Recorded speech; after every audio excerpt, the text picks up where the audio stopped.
जय Hind sir. Good evening sir. Good evening sir. Good evening sir. Good evening क्या हाल है sir. भाई? बढ़िया है।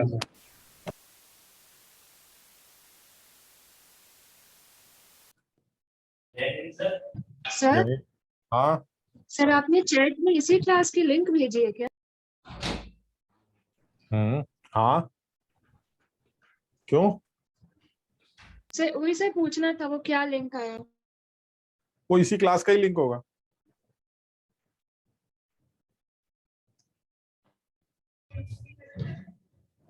सर ब्राइटनेस बहुत ज्यादा है। ब्राइटनेस बहुत ज्यादा है तो सही है, अच्छी बात है। सर ठीक है, अच्छी बात है और ठीक है। परफेक्ट है सर। फास्ट आईटी का पेपर हो रहा है यार। Yes sir. सर आप क्यों नहीं पढ़ा रहे ऑर्गेनिक? ऑर्गेनिक तो चल रही है तुम्हारी, क्या क्या कर लिया ऑर्गेनिक में? सर ये कह रहा था आप क्यों नहीं पढ़ा रहे? फिंकरस्टीन रिएक्शन तक कर लिया था। कौन सी? फिंकरस्टीन? फिंकरस्टीन। अच्छा,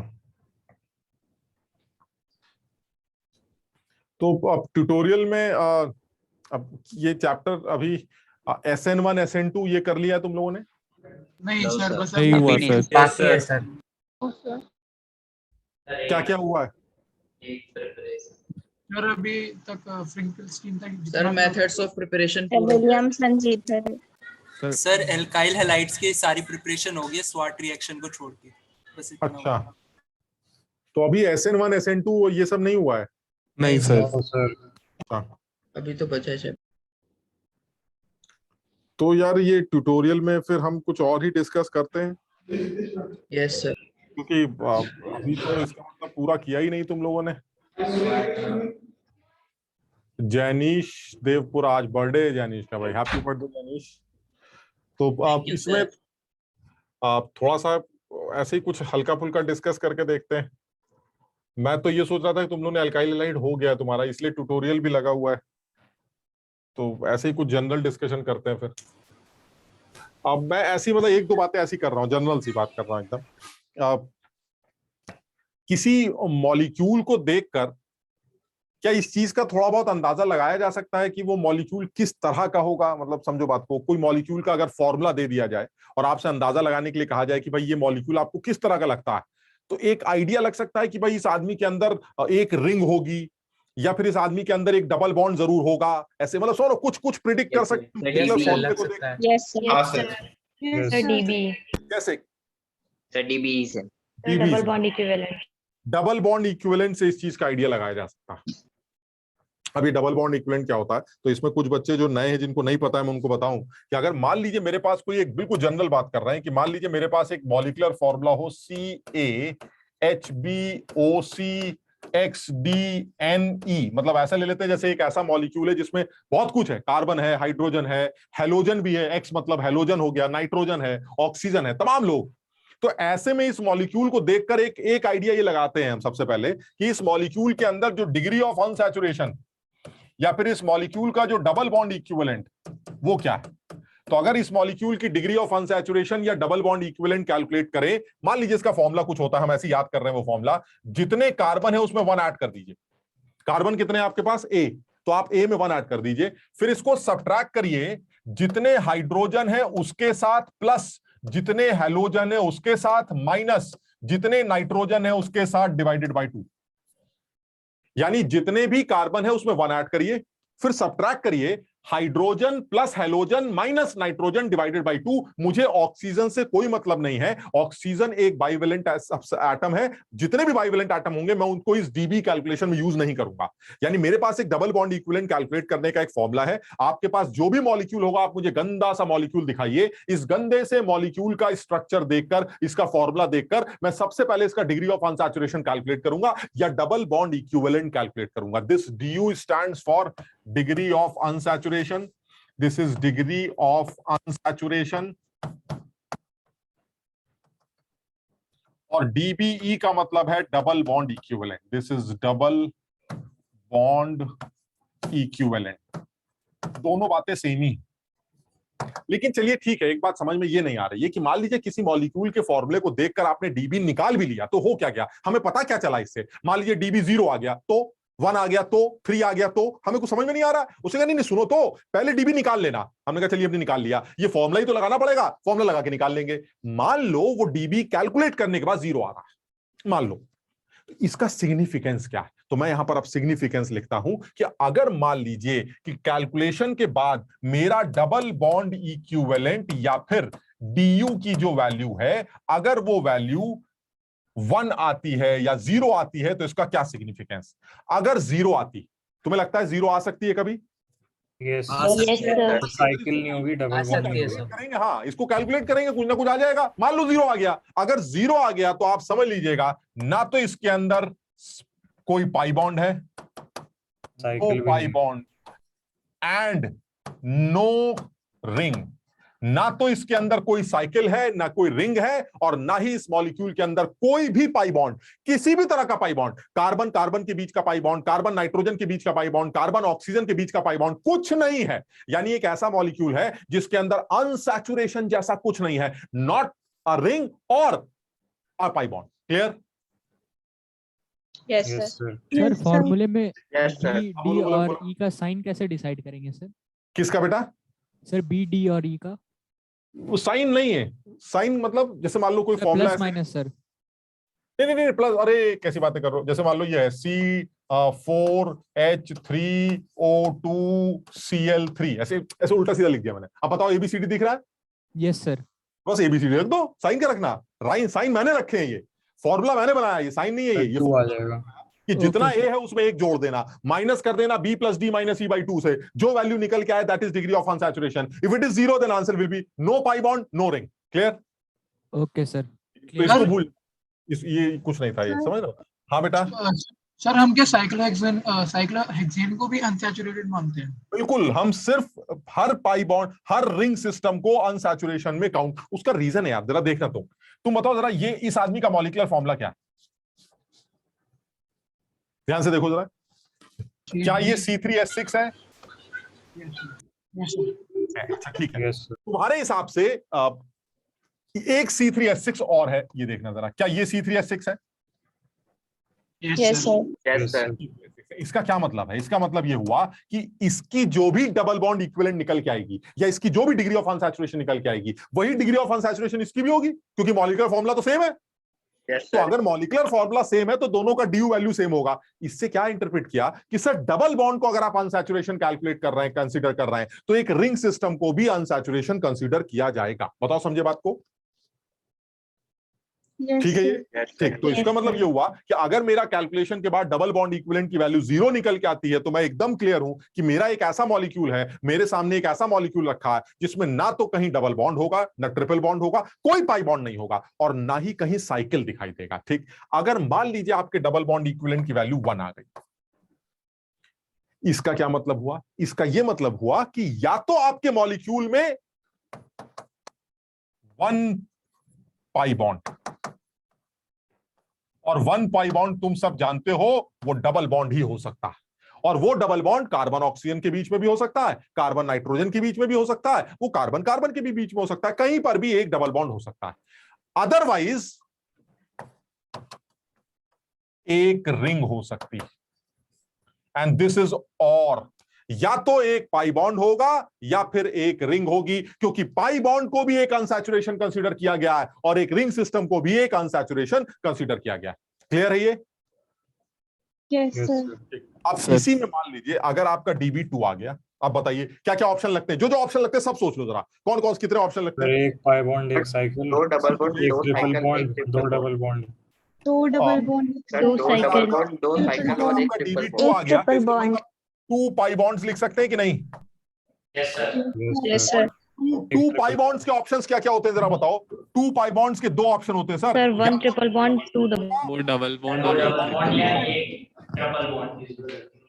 यानी सर, या एक तो वही होता आपका है। DB अगर 2 आ रहा है तो that means you have 2 pi bonds. अगर आपके पास 2 पाई बॉन्ड्स हैं तो इसके 2 पॉसिबिलिटीज हैं, एक या तो 2 डबल बॉन्ड्स आपके अंदर एग्जिस्ट कर रहे हैं या एक ट्रिपल बॉन्ड आपके अंदर एग्जिस्ट कर रहा है। ठीक है, अच्छा और क्या पॉसिबिलिटी? सर एक और सर, पॉसिबिलिटी, दो साइकिल, दो साइकिल। एक पाई बॉन्ड हो सकता है एंड एक रिंग हो सकती है, बताओ समझे? Yes sir. Yes 1 + 1 sir. ये भी 2 हो गया। अब अगर एक पाई बॉन्ड है तो सर ये पक्का डबल बॉन्ड होगा, क्लियर है? एक पाई बॉन्ड तो Yes, डबल बॉन्ड sir. भी है।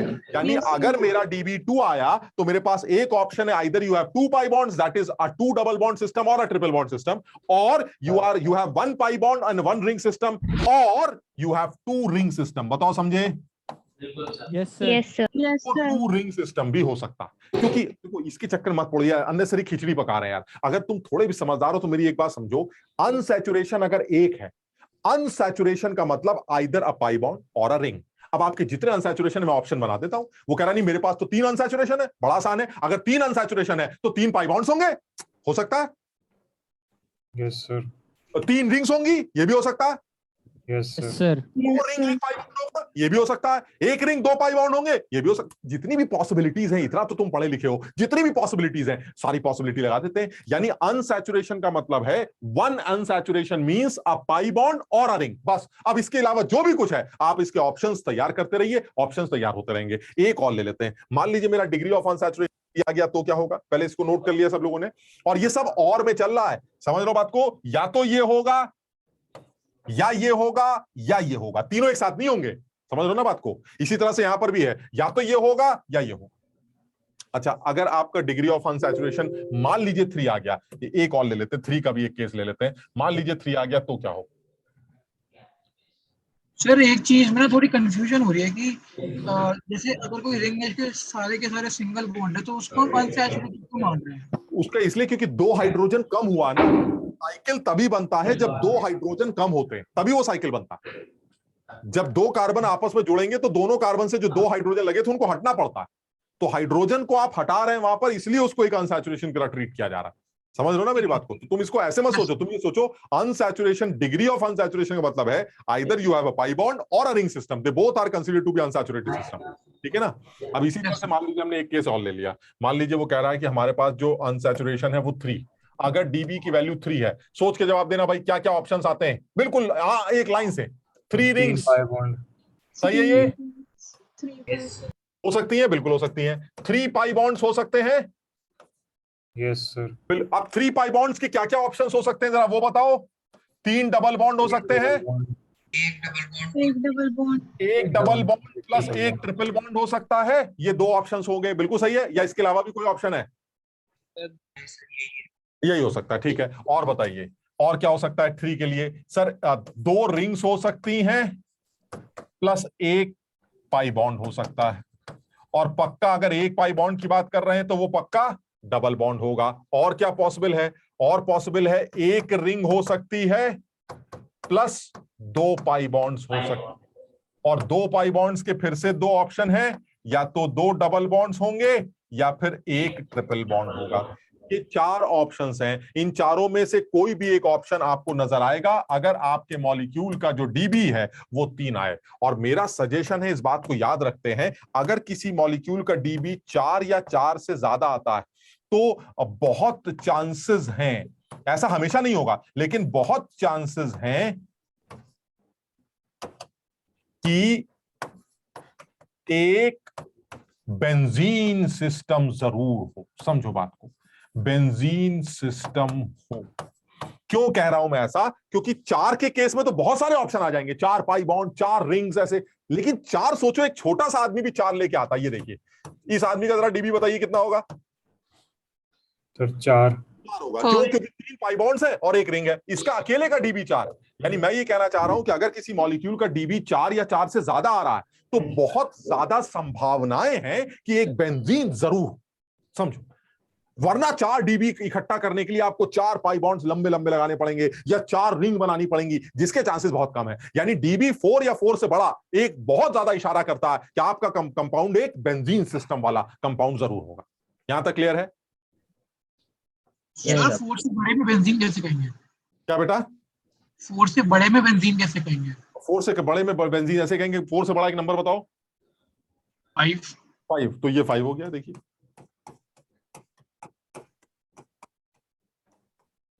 ये देखिए 5 हो गया।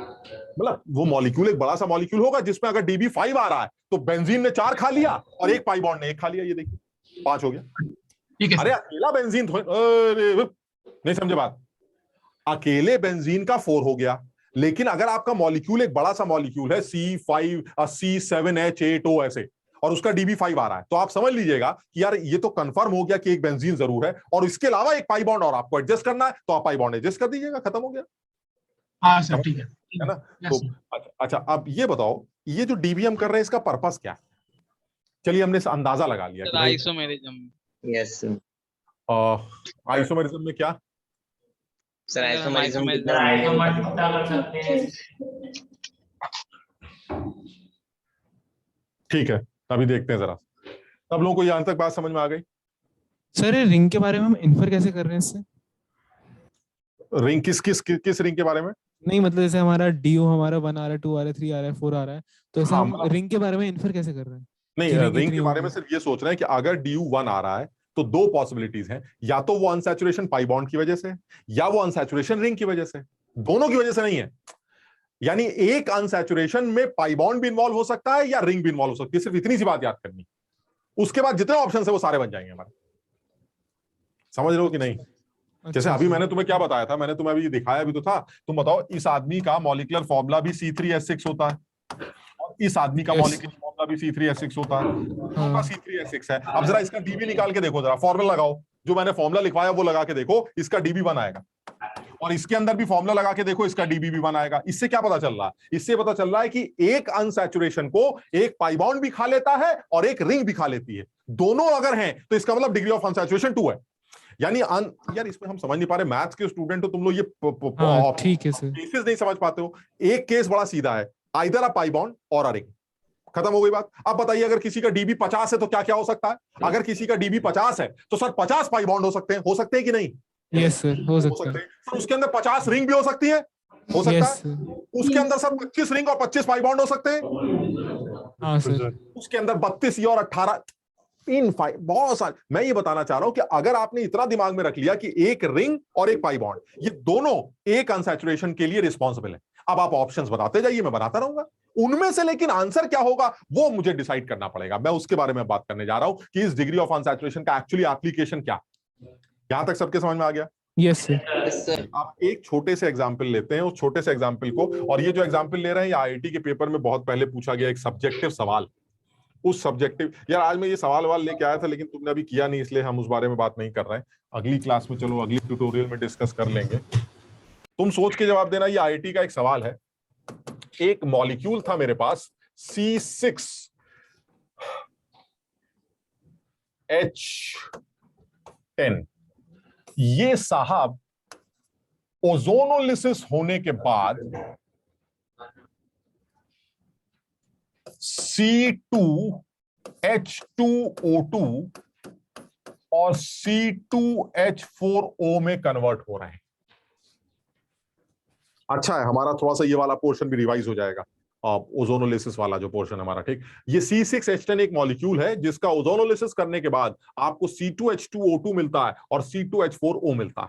अब देखो यहां पर, क्योंकि ये बात शुरू हुई है तो हम इसमें पूरा डिटेल में लेके चलते हैं इस बात को। पहला डिटेल में ये लेके चल रहा हूं कि मैं तुम्हें पहले तो तुमसे पूछूंगा, उसके बाद तुम्हें बताऊंगा।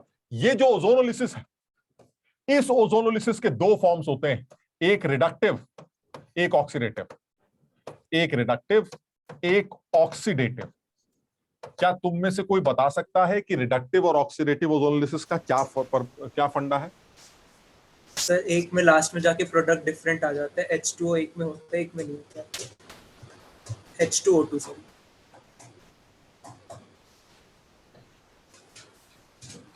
ये सब लोगों ने रिवाइज नहीं किया, इसका मतलब सर पढ़ाया नहीं हुआ सर, पढ़ाई नहीं है। पढ़ा नहीं है अभी? नहीं सर। ठीक है, जरा सी बात। अच्छा है, फिर ये और डिटेल में बात करेंगे। ये सवाल तुम्हें समझ में आ गया? सवाल क्या है? IIT का पूछा हुआ सवाल ये था, साहब की ओजोनोलिसिस करने से 2 आदमी बने, आपको इन तीनों आदमियों की शक्ल बतानी है, कैसी, स्ट्रक्चर।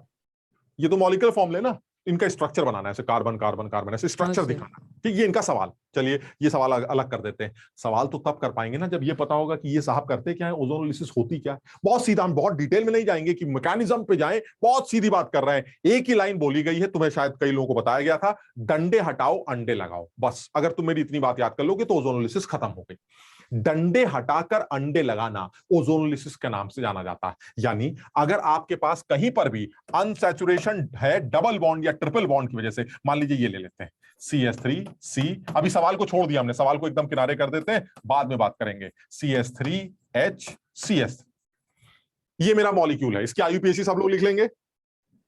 Yes sir. कुछ ना कुछ होगी, ठीक। वो कह रहा है यार इस आदमी की ओजोनोलिसिस करनी। मैंने कहा ये बताओ इसकी जो ओजोनोलिसिस करनी है वो रिडक्टिव है या ऑक्सीडेटिव? उसने कहा ये आपको इस रिएजेंट को देख के पता चल जाएगा। अगर ये जो रिएजेंट आपने लिखा है O3Zn/H2O लिखा है, एनसीईआरटी में भी यही रिएजेंट यूज किया गया है, और ये जो रिएजेंट मैंने लिखा है ये रिएजेंट आपको रिडक्टिव ओजोनोलिसिस की तरफ इशारा करके बताता है। This is reductive ozonolysis. मैं अभी बात करता हूं कि ऑक्सीडेटिव रिडक्टिव में फर्क क्या है।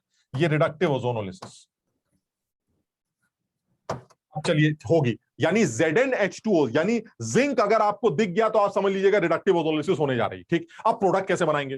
प्रोडक्ट के लिए मैंने तुम्हें सिर्फ एक बात याद करने के लिए बोली, डंडे हटाओ अंडे लगाओ, बात खत्म। अब जरा देखते हैं, क्या तुम्हें यहां 2 डंडे दिखते हैं? इन 2 डंडों को हटा के 2 अंडे लगा दीजिए, खेल खत्म करिए, बस बात खत्म, इसमें डिटेल में जाना ही नहीं मुझे। 2 डंडे हैं, हटाइए अंडे लगाइए, यानी मैंने ये डंडे हटाए और इनकी जगह इन दोनों कार्बन पे अंडे लगा दिए। ये मेरा प्रोडक्ट है, मुझे और कुछ बात ही नहीं करनी है, मेरा प्रोडक्ट तैयार है। The final answer is CCCH3। यहां आएगा double bond O plus CH3CH double bond O। बताओ समझे? Yes sir. Yes sir. अब ये तो रिडक्टिव का आंसर आ गया, यानी कुछ करना है। और ये नहीं कि सर ऐसा पता नहीं कभी होता होगा कभी नहीं होता होगा, ये आपकी कहानी सही नहीं लगती। डंडे हटाओ अंडे लगाओ, ये हर जगह होगा, एक भी एक्सेप्शन नहीं है इसका। सिर्फ डंडे हटा के अंडे लगा ले, बात खत्म, इसको कुछ करना ही नहीं। अच्छा उल्टा सवाल कर लोगे, अगर अंडे मैं दे दूं तो तुम डंडे लगा दोगे? सर ये हुआ कैसे? Yes sir. हटा के डंडे लगा दी। यानी अगर मैं आपसे कहूं कि एक आदमी है मेरे पास जिसकी ओजोनोलिसिस ये 2 चीज बनाती है, बताइए वो आदमी कौन है? अब कर लोगे वो आदमी कौन था?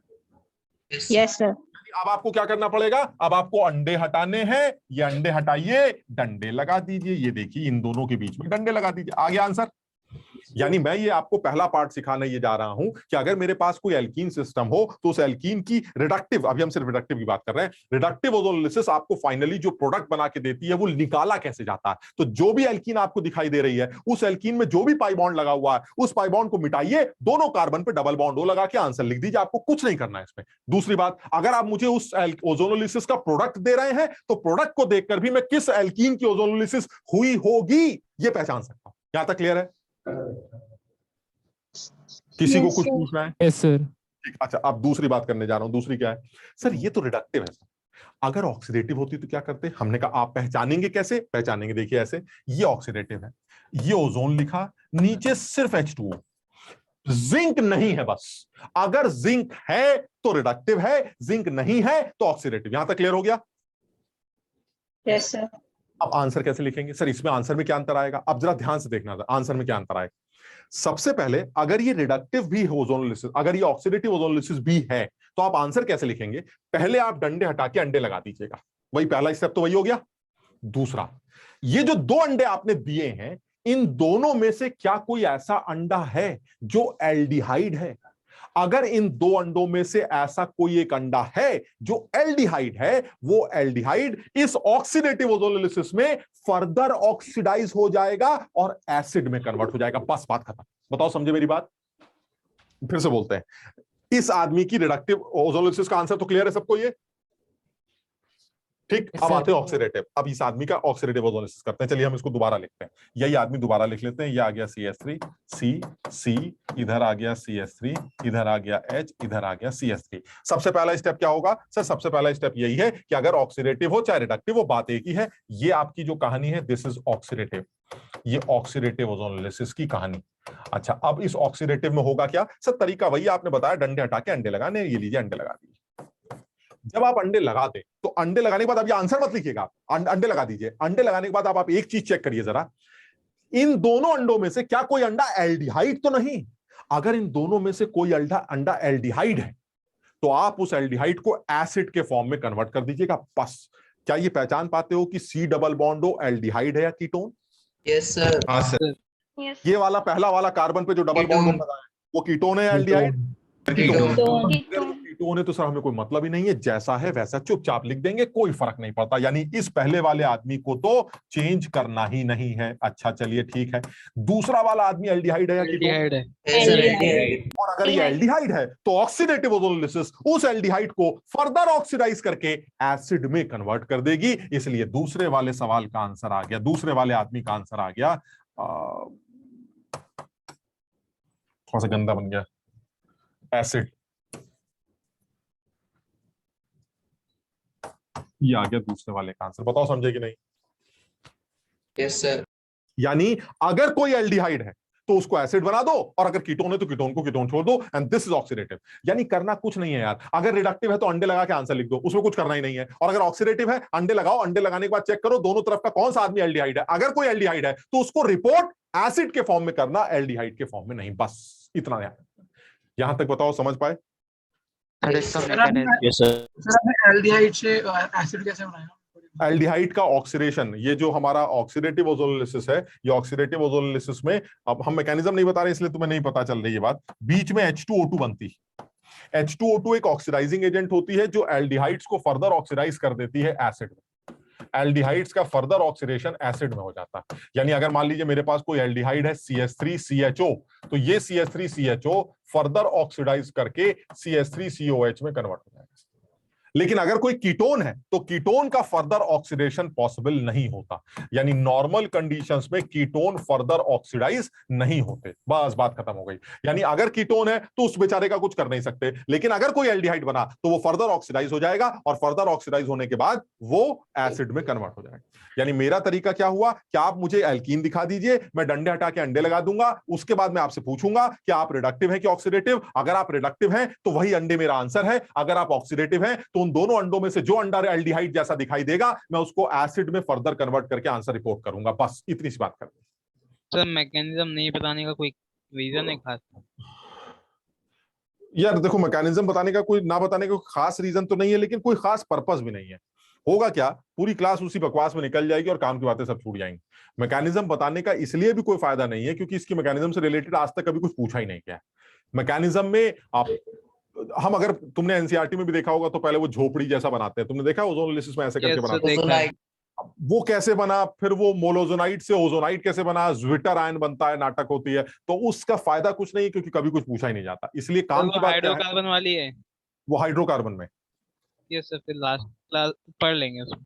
हाँ, तो इसलिए उसकी मैकेनिज्म की जरूरत ही नहीं। बस इतना ध्यान रखते हैं कि अगर ओजोनोलिसिस हो रही है तो दो तरह से हो सकती है, या तो जिंक होगा या जिंक नहीं होगा। अगर जिंक हुआ तो रिडक्टिव होगा, रिडक्टिव का आंसर डंडे हटाओ अंडे लगाओ, और अगर जिंक नहीं है तो ऑक्सीडेटिव होगा। ऑक्सीडेटिव का आंसर पहले डंडे हटा के अंडे लगाइए, अंडों में जो अंडा एल्डिहाइड लगे उसको एसिड में कन्वर्ट कर दीजिए। कितनी बार बताएं, समझ नहीं रहे हो क्या? समझ गए कि नहीं? समझ गए। अच्छा चलिए अब आगे बढ़ते हैं। ठीक है सर, कोई सोच के मुझे ये देख के बता सकता है, इतनी इंफॉर्मेशन जो आपके सामने रखी है, आप बता सकते हैं आईआईटी के पेपर में तो खैर ये नहीं पूछा गया था, लेकिन मैं अगर पूछूं इसी सवाल में जो आईआईटी ने पूछा था, ये ओजोनोलिसिस आपको रिडक्टिव लगती है कि ऑक्सीडेटिव, तो क्या जवाब दो? पहला वाला ये जो सवाल, दिस इज रिडक्टिव लगती है सर। Oxidative sir. ऑक्सीडेटिव नहीं, तुम्हें ऑक्सीडेटिव इसलिए लग रही है क्योंकि मैंने जिंक नहीं लिखा है, सर रिडक्टिव होगी या रिडक्टिव एसिड नहीं बनना। नहीं, मेरी बात तुम लोग सवाल समझ नहीं रहे हो। इसका मतलब सवाल में साफ पूछा गया भाई ओजोनोलिसिस हो रही है, बिल्कुल।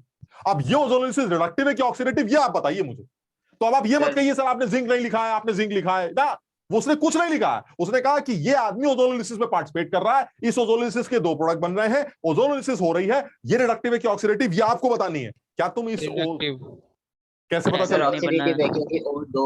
एसिड नहीं है ना, वहाँ दो ऑक्सीजन ऑक्सीडेटिव होनी चाहिए ना। इसको देख के कह रहे हो कि दो ऑक्सीजन है तो एसिड होगा? Yes sir. अब आते हैं उस जो पर्पस था इससे पहले बकवास करने का। क्या तुम इस पहले आदमी का डीबी निकाल सकते हो? Yes sir. बताइए जरा, डीबी बताइए सर 1 सही से निकालना है, जल्दबाजी मत निकालना है। 1 आएगा इसका टिप। अरे यार, जब डीबी 2 कार्बन तक का डीबी तुमसे सही से नहीं निकलता तो बाकी क्या निकालोगे यार? 1 नहीं, 2 आना चाहिए इसका डीबी। 2 आएगा सर। 2 + 1 - 2/2, इसमें भी सोचना है कुछ। 2 दो आएगा। में 1 जोड़िए और हाइड्रोजन को 2 से डिवाइड कर दिए। ऑक्सीजन काउंट होता है कि नहीं? नहीं सर, नहीं होता। तो फिर हेलोजन है नहीं, नाइट्रोजन है नहीं, तो बचा क्या यार? 2 + 1 - 2/2 2 आया। Yes sir. हाँ सर। आप सोच के जवाब देना। 2DB के ऑप्शंस क्या क्या होते हैं? क्या 2 रिंग होती हैं ऑप्शंस में? हाँ सर। हो सकती है 2B की 2 रिंग हो सकती है, लेकिन क्या सर यहाँ आपकी स्क्रीन ग्रीन हो रही है। कौन हो रहा है? 2-3 बार हो चुकी है। हाँ सर, सर 3 बार पर लाइव कर दिया था। अब सही है, अब सही है। अच्छा, यस सर, सर अभी सही है। अभी ठीक लग रहा है? हाँ सर सही है। Yes sir. एक तो तुम लोग की भी तो स्क्रीन दिखाई नहीं देती है, तुम लोग के नाम दिखाई देते, तुम लोग अपने चेहरा ऑन नहीं कर सकते, वीडियो ऑन नहीं कर सकते, ताकि पता भी चले कि कुछ पढ़ रहा हो कि नहीं पढ़ रहा हो। ये देखो कितना खूबसूरत आदमी दिखाई दे रहा है, क्या नाम है इसका, कहाँ गया? हाँ, ऋषभ, ऋषभ जैन, ऋषभ दिखाई दे रहा है। अब देखो सारे बच्चे दिखाई दे रहे हैं। ऐसे सही रहता है ना, थोड़ा सा माहौल बनता है, दिखाई देते आदमी, समझ रहा है नहीं समझ रहा है। तो अब ये सवाल मैं पूछ रहा, तुम क्या पूछ रहे थे अभी? वो अच्छा स्क्रीन वाली बात कर रहे थे। अब स्क्रीन ठीक चल रही है? हाँ सर सही है। ठीक है। अच्छा, अब मैं ये कह रहा हूं कि अब क्या 2DB आने के बाद ये कहने में कोई बुराई है कि हमारे पास 2 रिंग हो सकती है सर? 2 रिंग हो सकती है। हो सकती है, होने में क्या है? लेकिन सर एक गड़बड़, 2 ही तो कार्बन है आपके पास सर। 2 कार्बन से तो आप 1 रिंग नहीं बना पाएंगे, 2 रिंग क्या बनाएंगे? बताओ, समझे कि नहीं? Yes sir. 2 कार्बन से तो 1 रिंग नहीं बन सकती। 1 रिंग के लिए मिनिमम कितने कार्बन चाहिए? 3। 2 कार्बन। इसका मतलब सर ये वाला ऑप्शन बेकार है सर, इसको किनारे करिए। यानी देखो डीबी का फायदा क्या है, आपने बिल्कुल क्लियर कर लिया कि आपके पास DB2 आ रहा है। अगर आपका DB2 है तो इसका मतलब 2 रिंग होनी चाहिए, नहीं हो सकती। और क्या ऑप्शन है सर? 1 रिंग और 1 डबल बॉन्ड हो सकता है, होना चाहिए, हो सकता है कि नहीं? हो नहीं सकता, लेकिन होना चाहिए। हो सकता है, हो नहीं सकता, लेकिन सर यह है नहीं, क्योंकि सर रिंग की बात मत करिए सर, रिंग की बात मत करिए। 2 कार्बन की रिंग नहीं बनती है। रिंग का ऑप्शन हटाइए, कुछ और सोचते हैं। चलिए कुछ और सोचते हैं। उसने कहा सर एक काम करते हैं, 2 पाई बॉन्ड तो हो सकते हैं। Yes sir. हाँ यार, 2 पाई बॉन्ड तो हो सकते हैं, बिल्कुल हो सकते हैं। अब ये बताओ, वो 2 पाई बॉन्ड्स हैं, वो 2 डबल बॉन्ड्स के फॉर्म में हो सकते हैं? Yes sir. और वो जो 2 डबल बॉन्ड्स हैं वो कहां कहां हो सकते हैं सर? देखिए आपके पास एक तो ऑक्सीजन भी है और एक कार्बन भी है, तो इसका मतलब कार्बन के बीच में भी डबल बॉन्ड हो सकता है, और कार्बन ऑक्सीजन के बीच में भी एक डबल बॉन्ड हो सकता है सर, बिल्कुल पॉसिबल है। लेकिन सर कार्बन के बीच में डबल बॉन्ड नहीं होगा सर, पक्का नहीं होगा। क्यों? क्योंकि सर ओजोनोलिसिस हो चुकी है, डंडे हट के अंडे आ चुके हैं। कार्बन के बीच में डबल बॉन्ड होता तो अंडा बन चुका होता। बताओ समझे कि नहीं बात?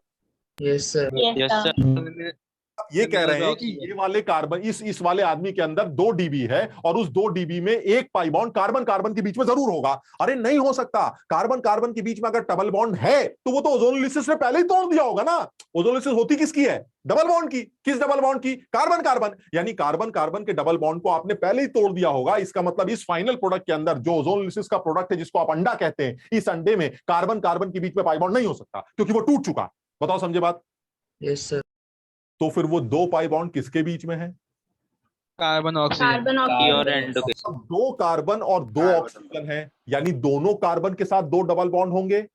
Yes sir. एसिड नहीं है जो तुम सोच रहे थे, ये एसिड नहीं है, ये आदमी है। जरा समझो बात को। C double bond O। बताओ समझे कि नहीं? Yes sir. ये आदमी, इसमें हाइड्रोजन की जो कमी है वो यहां लगा देते हैं। ये है मेरा आदमी, पहला आदमी। अच्छा, अब जरा वहां आते हैं। तुम बताओ, इसको देखकर तो तुम सबको पहचान लेना चाहिए सर, ये रिडक्टिव ओजोनोलिसिस है, क्योंकि ये आदमी क्या एसिड हो सकता है? नहीं सर।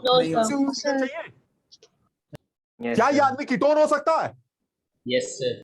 2 कार्बन का कोई होता, 2 कार्बन का कोई कीटोन नहीं होता। कीटोन बनाने के लिए मिनिमम 3 कार्बन चाहिए होते हैं। यानी ये आदमी ना एसिड है ना कीटोन, तो बचा कौन? एल्डिहाइड। और एल्डिहाइड हमेशा रिडक्टिव ओजोनोलिसिस से बनता है। ऑक्सीडेटिव ओजोनोलिसिस से कभी एल्डिहाइड बन ही नहीं सकता, क्योंकि वो फर्दर ऑक्सीडाइज होकर एसिड में कन्वर्ट हो जाता है। बताओ समझे बात? Yes sir. इसका मतलब हुआ, ये तो कंफर्म हो गया, ये जो ओजोनोलिसिस हो रही है ये पक्का रिडक्टिव ओजोनोलिसिस है, क्योंकि इसकी रिडक्टिव ओजोनोलिसिस से इधर भी एल्डिहाइड्स बन रहे हैं और इधर भी एल्डिहाइड बन रहे हैं। और 2 कार्बन का एल्डिहाइड तो दुनिया जानती है, ये होता है सर CH3CHO। बताओ समझे? Yes sir. अब आंसर कैसे निकालें तुम बताओ? सवाल अब IIT के सवाल पे आते हैं। ये आदमी ओजोनोलिसिस के बाद इन दोनों में कन्वर्ट हो रहा है, and this is reductive ozonolysis. Find out the structure of C6H10। अब ये बताओ, ये कैसे पॉसिबल है कि 6 कार्बन के आदमी के डंडे टूटे, उसने अंडे दिए, लेकिन अंडे देने के बाद वो 6 का आदमी 4 में कन्वर्ट हो गया। ये देखिए, 2 यहां है, 2 यहां, दो कहां गए, दो कार्बन कहां चले गए? ये कौन सी ओजोन लेयर है जिसमें कार्बन ही दो एसिटाल्डिहाइड। शाबाश, दो ऐसे लोग हैं जो दो बने हैं जो दिखाए नहीं जा रहे हैं, और वो ये इस आदमी के 2 मोल बने थे जो हमने तुम्हें बताए नहीं, समझो, और आईटी वाले ने भी नहीं बताया। उसने कहा था साफ साफ कि इस C6H10 के ओजोनोलिसिस करने से 2 प्रोडक्ट्स बनते हैं, एक ये और एक ये, और वो गलत नहीं कह रहा है, वो कह रहा है 2 प्रोडक्ट बनते हैं, किसी एक आदमी के 2 मोल बने वो नहीं जानता, वो उसके बारे में बात नहीं कर रहा है। इस आदमी के 2 मोल तैयार हुए होंगे। कैसे पता चला मैं बताता हूं। 2 हाइड्रोजन यहां है, 4 दूनी 8 हाइड्रोजन यहां है, 8 और 2 मिलकर 10 हाइड्रोजन होंगे, और इस आदमी के पास भी 10 हाइड्रोजन है। इसका मतलब क्या हुआ कि ओजोनोलिसिस के बाद आपके इस कंपाउंड के 2 मोल फॉर्म हुए होंगे, और अगर इस आदमी के 2 मोल फॉर्म हुए होंगे तो अब आप इस आदमी का स्ट्रक्चर तैयार कर सकते हैं। अकल लगाओ जरा जल्दी से।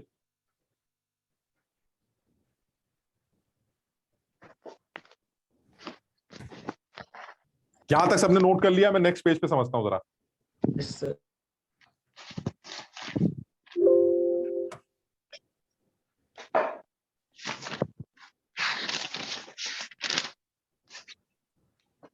नेक्स्ट पेज पर आते हैं। अब आते हैं फिर से इसी सवाल को लिखते हैं। C6H10 ओजोनोलिसिस के बाद एक तो बनता है C2H2O2 और एक बनता है C2H4O।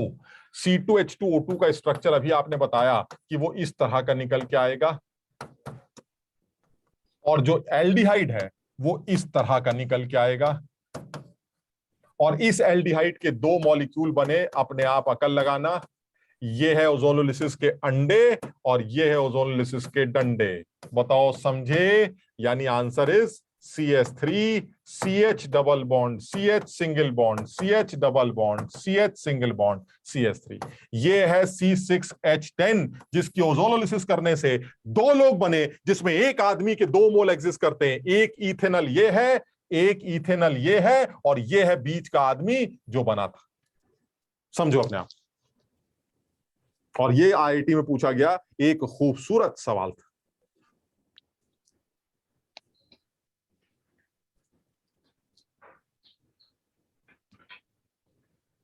सर एक बार ये रिपीट कर दो।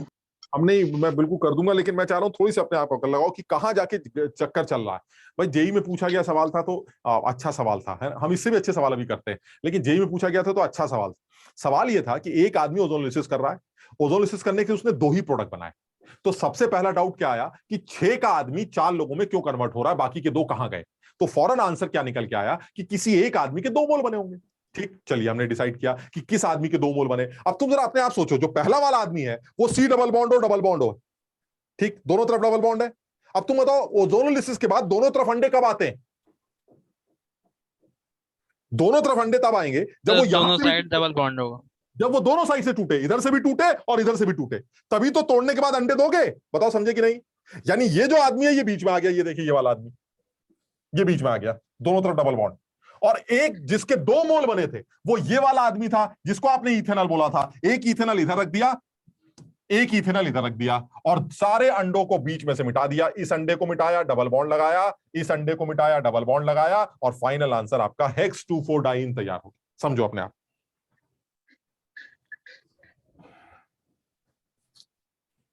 सब लोग अपने आप समझने की कोशिश करो। अभी और एग्जांपल लेते हैं, थोड़ा सा और क्लैरिटी आएगी। सर अगर कोई क्वेश्चन आता है तो उसको मतलब मैकेनिज्म से बनाएं कि जो मतलब डायरेक्ट बना सकते। नहीं, एक सेकेंड, इसमें इस सवाल में क्या मैकेनिज्म है? क्या क्या मतलब हम समझे नहीं। सर कोई क्वेश्चन आता है तो उसको मतलब नहीं, अगर कोई सवाल ऐसा आ रहा है जो कि ऑर्गेनिक केमिस्ट्री में आता है तो वो बिना मैकेनिज्म के तो बनना ही नहीं। मैकेनिज्म तो आपको बनाना ही पड़ेगा। यहां पर जरूरत नहीं है इसलिए क्योंकि यहां पर तो ओजोनोलिसिस के मैकेनिज्म से कोई मतलब ही नहीं है। यहां तो सीधे सीधे अप्रोच ये लगानी थी कि आप ये बताइए, आप सोच कैसे पाएंगे कि वो हेक्स 2,4 डाइन है कैसे, वो बनी कैसे हेक्स 2,4 डाइन। तो सबसे पहले इस बात को सब लोग याद कर लें कि अगर किसी ओजोनोलिसिस में आपको ये कहा जाए कि मेरा एक ही प्रोडक्ट बना या 2 प्रोडक्ट बने और आपके नंबर ऑफ कार्बन बैलेंस नहीं हो रहे हैं, तो ये समझ लीजिए किसी एक आदमी के 2 से ज्यादा मोल बने होंगे। ठीक, पहली बात तो ये। दूसरी बात क्या है कि आपको अगर ये डिसाइड करना, आप देखो यहां पर डबल बॉन्ड इक्विवेलेंट ने कितनी हेल्प की आपको, क्या कि सर इस आदमी का Db2 निकल के आता। अब Db2 तो सिर्फ एक ही सूरत में हो सकता है जब 2 पाई बॉन्ड हो, बाकी सारे ऑप्शन तो कैंसिल हो गए थे। और 2 पाई बॉन्ड में पाई बॉन्ड कार्बन के बीच में हो नहीं सकता, तो कार्बन ऑक्सीजन के बीच में होगा, और कार्बन 2 है, ऑक्सीजन 2 है, तो एक ही तरीका बच गया पाई बॉन्ड लगाने का। ये आ गया आंसर आपका। यानी आपको अपने आप पता चल गया कि इस आदमी का स्ट्रक्चर ये डीबी का फायदा देखिए। ऐसे यहां पर आते हैं, इसका डीबी1, अगर इसका डीबी1 है तो इसका मतलब इसके अंदर पाई बॉन्ड होगा या रिंग होगी? अगर डीबी1 है तो या तो रिंग होगी या पाई, क्या रिंग हो सकती है? यस सर, एक पाई बॉन्ड और नो सर। लेकिन 2 कार्बन का तो रिंग नहीं हो सकता बेटा, तो इसका मतलब रिंग वाला ऑप्शन कैंसिल। अब बचा पाई बॉन्ड। अब पाई बॉन्ड किसके बीच में होता है? सर कार्बन कार्बन के बीच में होगा, उसमें क्या सोचना? नहीं हो सकता, कार्बन कार्बन का पाई बॉन्ड हो ही नहीं सकता, क्योंकि वो तो टूट चुका, ओजोनोलिसिस हो चुकी। ओजोनोलिसिस के बाद कार्बन कार्बन के बीच में अनसैचुरेशन बच ही नहीं सकता। क्लियर है? तो फिर किसके बीच में बचा? कार्बन और ऑक्सीजन। 2 कार्बन है, 1 ऑक्सीजन है, 1 पाई बॉन्ड है। क्या सोचना है इसमें? ये देखिए, इसके अलावा बताइए और क्या ऑप्शन है आपके पास? खत्म। और इसी के 2 मोल बने। क्लियर है? और अगर इसके 2 मोल बने तो इसका दूसरा मोल ये हो गया, और ये डंडा इसके साथ हटा के डबल बॉन्ड लगा दिया, ये डंडा इसके साथ हटा के डबल बॉन्ड लगा दिया, ये आपका हेक्स 2,4 डाइन तैयार हो गया। ये देखिए आप, ये आपका आंसर है। अपने आप समझो जरा। देखो, ये अभी तुमने बोला था कि सर अंडे हटा के डंडे लगाकर एल्कीन मिल जाती है और एल्कीन के डंडे हटा के अंडे लगा के प्रोडक्ट बन जाता है। तुमने तब बोला था कि हम समझ गए इस बात को। यानी अगर तुम्हें ओजोनोलिसिस के प्रोडक्ट्स पता हो तो तुम एल्कीन निकाल सकते हो, एल्कीन पता हो तो ओजोनोलिसिस के प्रोडक्ट्स निकाल सकते हो। ये हमें पता होना चाहिए। ये सब प्रोसेस करते हैं तो वो सिर्फ और सिर्फ सर जो हम सूर्यांश, तेरी आवाज सही नहीं आ रही यार। सर अब आ रही है? अब आ रही है।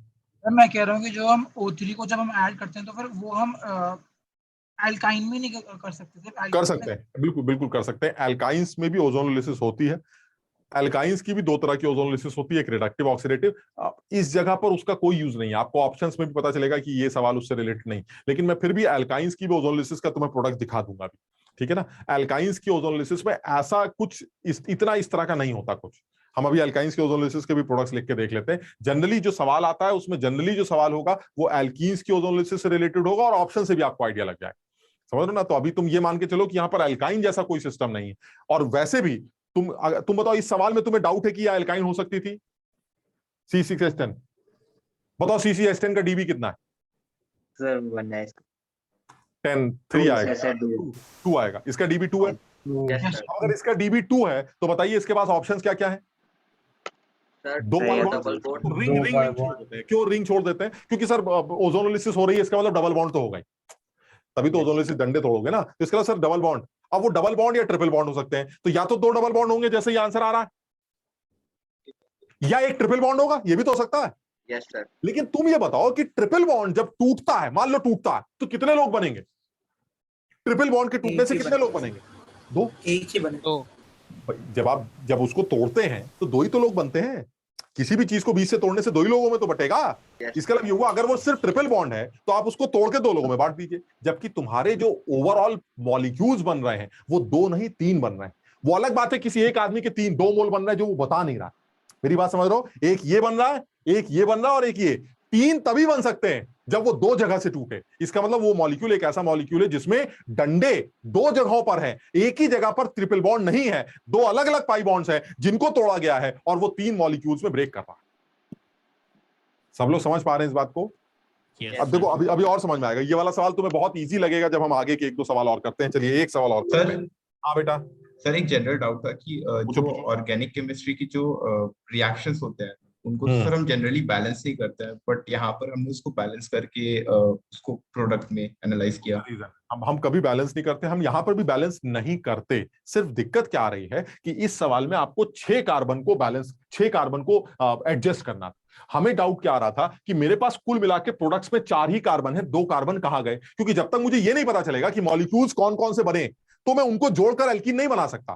तो इसलिए मेरी मजबूरी थी कि मुझे ये पता करना था कि इस आदमी के 2 मोल और बने होंगे, इस आदमी का 1 मोल और बना होगा। तो इसके 2 मोल और इसका 1 मोल मैंने सीधे करके जोड़ दिया, जिससे मुझे एल्कीन का स्ट्रक्चर बन गया। ये कोई बैलेंसिंग नहीं है, ये सिर्फ ये बताया जा रहा है कि इस आदमी के 2 मोल बने होंगे जो कि क्वेश्चन में रिपोर्ट नहीं किए गए। बस ये समझ गया ना? Sir okay sir. Sir aryl halide से एक सर डाउट है सर, पूछ लूं? हाँ पूछो। सर जो ट्रांस एल्कीन होता है सर, उसका एंटी एडिशन समझा दीजिए सर। ट्रांस एल्कीन का एंटी एडिशन? मीजो कंपाउंड दे देगा, क्या दिमाग लगा रहे हो? ट्रांस एल्कीन का एंटी, मैकेनिज्म पूछ रहा हूँ। फिर वही कहाँ, अरे सब आएगा धीरे धीरे, समझो होता, मैं बताता हूँ गड़बड़ क्या हो रही। अभी आगे और भी ऑर्गेनिक चलेगी, ये सब चीजें आगे भी आ जाएंगी। शुरू में कोशिश करके बहुत ज्यादा मुश्किल मत रखो इसको, बस। और जैसे पहले सीधी सीधी बात, सर ऐसा है सिस एल्कीन पर एंटी एडिशन जो है हमारा रेसमिक मिक्सचर देता है और ट्रांस पर एंटी एडिशन मीजो कंपाउंड बनाता है, अभी हमारे लिए इतना बहुत, बस समझो। फिर धीरे धीरे करके जब इसमें कॉन्फिडेंस आ जाएगा तो और अंदर घुस जाएंगे। होता क्या है, हम यहीं पर उलझ जाते हैं और फिर सड़ने लगता है पूरा। मेरी बात तुम समझ रहे हो, मैं ऐसा नहीं कि तुम्हें बताना नहीं चाह रहा, मैं तो तुम्हें सिर्फ ये बताना चाह रहा हूं कि जब तक अंदर से कॉन्फिडेंस ना आए कि भाई ऐसा है, मुझे कुछ कुछ चीजें अब याद होती जा रही हैं, अब एक डेटा तैयार हो रहा है, उसके बाद और डीपली जाएंगे और डीपली जाएंगे। शुरू में ऐसा मत करो कि इंटरेस्ट कम हो जाए या फिर मुश्किल लगने लगे। मेरी बात सब लोग समझ रहे हैं ना? तो ऐसा रखो अभी कि नहीं, हम कम का काम की सारी बातें हमें समझ में आ रही हैं, फिर धीरे से और अंदर चले जाएंगे, धीरे और अंदर चले जाएंगे, तब और इंटरेस्ट आने लगेगा। अभी कहीं ऐसा ना हो कि इसी बात को लेकर मैं इतना परेशान हो जाऊं कि यार मुझे लगे यार क्या चल रहा है यार, मुझे तो ये मैकेनिज्म समझ में नहीं आ रही। अरे तो भूल जाओ ना, छोड़ दो उसको, चक्कर में मत पड़ो। इतना तो याद है कि ट्रांसपेरेंट एडिशन मीजो कंपाउंड बनाता है, काम चल जाएगा। ऐसे सोच के अभी बात को यहीं रोको ताकि कॉन्फिडेंस और इंटरेस्ट खत्म ना हो सब्जेक्ट। मेरी बात तुम समझ रहे हो कि नहीं क्या कह रहा हूं? Yes sir. तो इसलिए दिमाग बिल्कुल मत लगाओ। क्या ऐसा कोई सवाल तुम्हें मिला जिसमें ट्रांसपेरेंट एडिशन से मीजो के अलावा उसकी मैकेनिज्म पूछी गई थी किसी किताब में? No sir. क्यों दिमाग ला रहे हो? सीधे सीधे सवाल आता, मीजो बनेगा रेसमिक बनेगा, मीजो ला दो, टिक कर दो, खत्म करो, एक प्लेन ऑफ सिमेट्री मिलेगी, मीजो कंपाउंड भैया।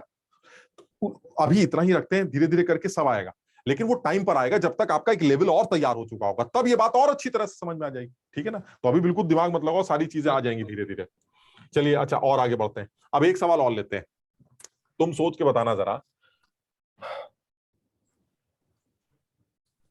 सी, अच्छा सवाल ले लेते हैं। 8, एक्चुअली ये मैं आज तैयार करके नहीं आया था, तैयार मतलब सवाल रिकॉल करके नहीं आया था, तो मुझे थोड़ा सा टाइम लग रहा है सवाल रिकॉल करने में। तो C8H12 साहब का अगर ओजोनोलिसिस करें तो एक प्रोडक्ट बनता है C8H12O2 सिमिट्रिकल डाइकीटोन। क्या आप बता सकते हैं इन दोनों लोगों के स्ट्रक्चर्स क्या क्या हैं? बहुत बढ़िया, हल्के हल्के छोटे छोटे ऑब्जेक्टिव, मस्त एकदम जेई लेवल एडवांस। एक मॉलिक्यूल है, एक एल्कीन है, एल्काइन, जो भी कुछ।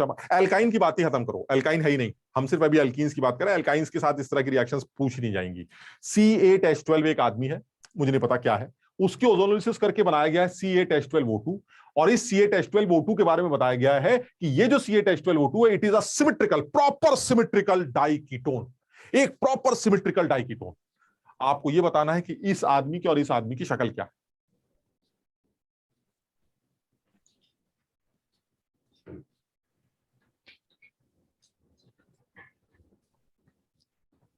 सोचो।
सर।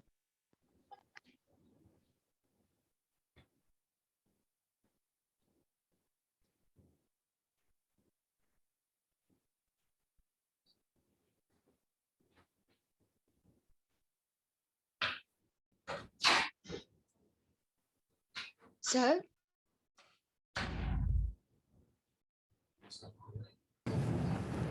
हाँ भाई क्या कहते हो? सर राइट हैंड साइड का जो हो गया प्रोडक्ट सर। है उसमें एक रिंग बनेगा। राइट हैंड साइड के प्रोडक्ट में एक रिंग बनेगा, ऐसा क्यों कह रही हो तुम? सर डीयू निकाल। डीयू निकाला है, अच्छा तो बताओ रिंग का आएगा ना? रिंग की शक्ल कैसे बनेगी जरा बताओ कृतिका। सर 6 मेंबर रिंग होगा, ऊपर वाले और नीचे वाले कार्बन में डबल बॉन्ड और दोनों साइड एक एक मिथाइल ग्रुप अटैच। ये तुम इसका स्ट्रक्चर बता रही हो क्या? नहीं सर, प्रोडक्ट का। प्रोडक्ट का तो कार्बन कार्बन के बीच में डबल बॉन्ड बता रही हो? नहीं सर, कार्बन ऑक्सीजन। हाँ जरा बताना। 6 मेंबर रिंग। यस सर, ऊपर और नीचे वाले कार्बन में डबल बॉन्ड विद ऑक्सीजन, ठीक है। और सर लेफ्ट एंड राइट में एक मिथाइल ग्रुप अटैच्ड। कहां पर? यहाँ ऐसे? Yes sir. अच्छा तो इसका मतलब जो तुम्हारे हिसाब से जो C8H12 है वो ये सर ये सिमेट्रिकल भी है। ऐसे, ये C8H12 है ना? अच्छा तुम सिर्फ क्या इसके स्ट्रक्चर के चक्कर में थे, तुम C8H12 के चक्कर में नहीं हो अभी? मतलब तुम सिर्फ सबसे पहले यहीं से स्टार्ट कर रहे हो क्या सवाल को?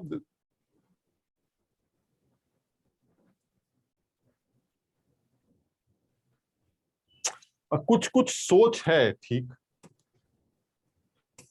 सर यहाँ पे ट्रिपल बॉन्ड मतलब बन रहा है। अच्छा एक काम करते हैं, जो आज हमने जो सीखा है पहले एक बार देखते हैं कि उसको सीखने का कोई फायदा भी हुआ है कि नहीं। पहले वाला जो मॉलिक्यूल उसका डीबी कितना है? देखो अगर डीबी सही नहीं निकालोगे तो फायदा क्या? कम से कम डीबी तो सही निकालो यार। सर 3 है ना? DB3 सारी पॉसिबिलिटी लगा लेते हैं। DB3 का मतलब 3 रिंग्स। देखो जो जो दिमाग में आ रहा है सब लगाते हैं और फिर उसको कैंसिल करते रहेंगे, ठीक है? उसको नेग्लेक्ट करते रहेंगे। 3 रिंग्स हो सकती हैं कि नहीं? यस सर, हो सकते हैं। DB3 में 3 रिंग्स आ सकती हैं कि नहीं? Yes sir. लेकिन सर यहां नहीं होंगी। क्यों नहीं होंगी? यहां सर इसलिए नहीं होंगी क्योंकि आपको ओजोनोलिसिस करनी है, और ओजोनोलिसिस में अगर डबल बॉन्ड ही नहीं है तो क्या आप ओजोनोलिसिस अपनी करेंगे? भाई ओजोनोलिसिस के लिए डबल बॉन्ड तो चाहिए ना। तो तीनों रिंग अगर आपने डीबी में डाल दी तो डबल बॉन्ड नहीं होगा, और अगर डबल बॉन्ड नहीं होगा तो ओजोनोलिसिस नहीं होगी। क्लियर है ये? Yes sir. इसका मतलब सर 3 रिंग्स नहीं हो सकती। चलिए और आगे बढ़ते हैं। सर 3 पाई बॉन्ड्स पॉसिबिलिटी है? 3 पाई बॉन्ड्स की 3 डीबी के लिए? तो 3 पाई बॉन्ड्स होंगे। देखिए एक डबल बॉन्ड, एक डबल बॉन्ड और एक डबल बॉन्ड, 3 डबल बॉन्ड होंगे सर, ठीक है? Yes sir. डबल बॉन्ड हो सकते हैं, लेकिन सर यहां नहीं है। क्यों नहीं है? कि अगर किसी मॉलिक्यूल में 3 डबल बॉन्ड लगे हैं तो वो मॉलिक्यूल 3 जगह से टूटेगा। जब आप ओजोनोलिसिस करेंगे तो वो 3 जगह से टूटेगा, और 3 जगह से टूटने के बाद वो 4 लोगों में बटेगा। कोई भी आदमी अगर 3 जगह से टूटता है तो 4 प्रोडक्ट्स बनेंगे। Yes sir. चारों प्रोडक्ट्स 8-8 कार्बन के कैसे बन सकते हैं भाई? Yes sir. यानी इस आदमी के टूटने से एक ही आदमी बनता है और उसके अंदर भी 8 कार्बन है। समझो बात को। इसका मतलब ये हुआ वो आदमी 3 जगह से नहीं टूट सकता सर। क्लियर है ये सारी अकल तुम्हें लगानी है, समझ लो। ये सब कुछ तुम्हें सोचना है कि कैसे सोचा जा रहा है। तो जिसका डीबी अगर 3 आ रहा है तो इसका मतलब इसके अंदर 3 पाई बॉन्ड्स हो सकते हैं? बिल्कुल नहीं हो सकते। हो सकते हैं लेकिन यहां नहीं हो सकते, क्योंकि 3 पाई बॉन्ड को 3 जगहों से तोड़कर 4 लोगों में बांटा जाता है, और 8 का आदमी अगर 4 लोगों में बंटता है तो हर आदमी के अंदर 8 कार्बन कभी नहीं आ सकते। क्लियर है ये? सर तो जरूरी एक ही मतलब एक मॉलिक्यूल ही ब्रेक किया गया है? नहीं, एक मॉलिक्यूल ही ब्रेक किया गया होगा ना। अगर एक से ज्यादा भी किए होंगे तो ये वाले भी तो बहुत सारे बने होंगे ना। कैसे कैसे सवाल पूछ रहे हो? 8 कार्बन का आदमी टूटने के बाद 8 में ये क्या, ये कौन सा तोड़ा तुमने? एक आदमी को तोड़ दिया और कार्बन उतने ही है। अरे तोड़ोगे तो बढ़ जाएगा ना। तो जैसे आप पिछले क्वेश्चन में आपने बैलेंस कर दिया था, यहाँ नहीं कर सकते आप? यहाँ कैसे कर सकते हैं? ये 8 कार्बन है, यहाँ भी 8 कार्बन है। बताओ क्या बैलेंस करें? है ना? इसके टूटने से एक आदमी बना जिसके अंदर 8 कार्बन है, वहां भी 8 कार्बन है। इसका मतलब ये हुआ टूट तो रहा है लेकिन बट नहीं रहा। यही तो मतलब हुआ ना। टूट तो रहा है, रिएक्टेंट को बैलेंस नहीं करते, बट नहीं रहा। यही तो लॉजिक हुआ। यहां तक समझ रहे हो कि नहीं? Yes sir.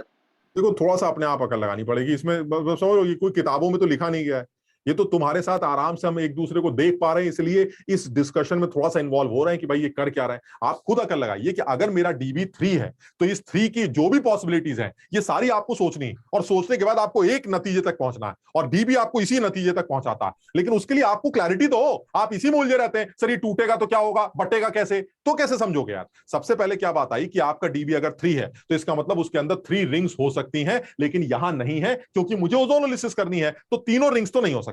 फिर किसी ने कहा एक ऑप्शन ये है कि आपके अंदर 3 पाई बॉन्ड्स होंगे, तो अगर आपके अंदर 3 पाई बॉन्ड्स है तो वो आदमी 3 जगहों से टूटेगा, और 3 जगहों से टूटने की वजह से वो 4 लोगों में बट जाएगा। तो कोई भी एक मॉलिक्यूल जब 4 लोगों में बटता है तो क्या हर हिस्सा 8 कार्बन का होगा?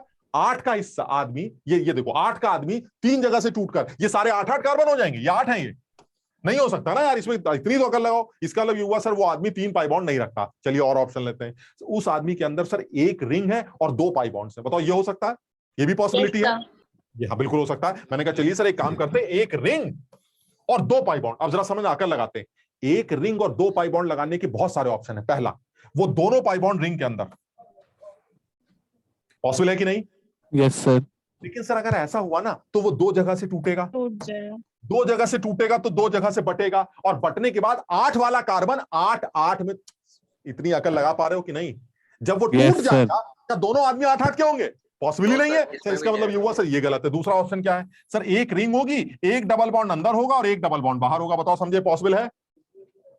यस सर, पॉसिबल है। लेकिन ऐसे में क्या होगा सर, वो यहां से भी टूटेगा और यहां से भी टूटेगा, और जब वो यहां से टूटेगा तो सर कुछ तो अलग होगा, कोई कार्बन तो अलग होगा, और अगर कार्बन अलग होता है तो 8 वाला आदमी 8 में कन्वर्ट नहीं हो सकता। क्लियर है?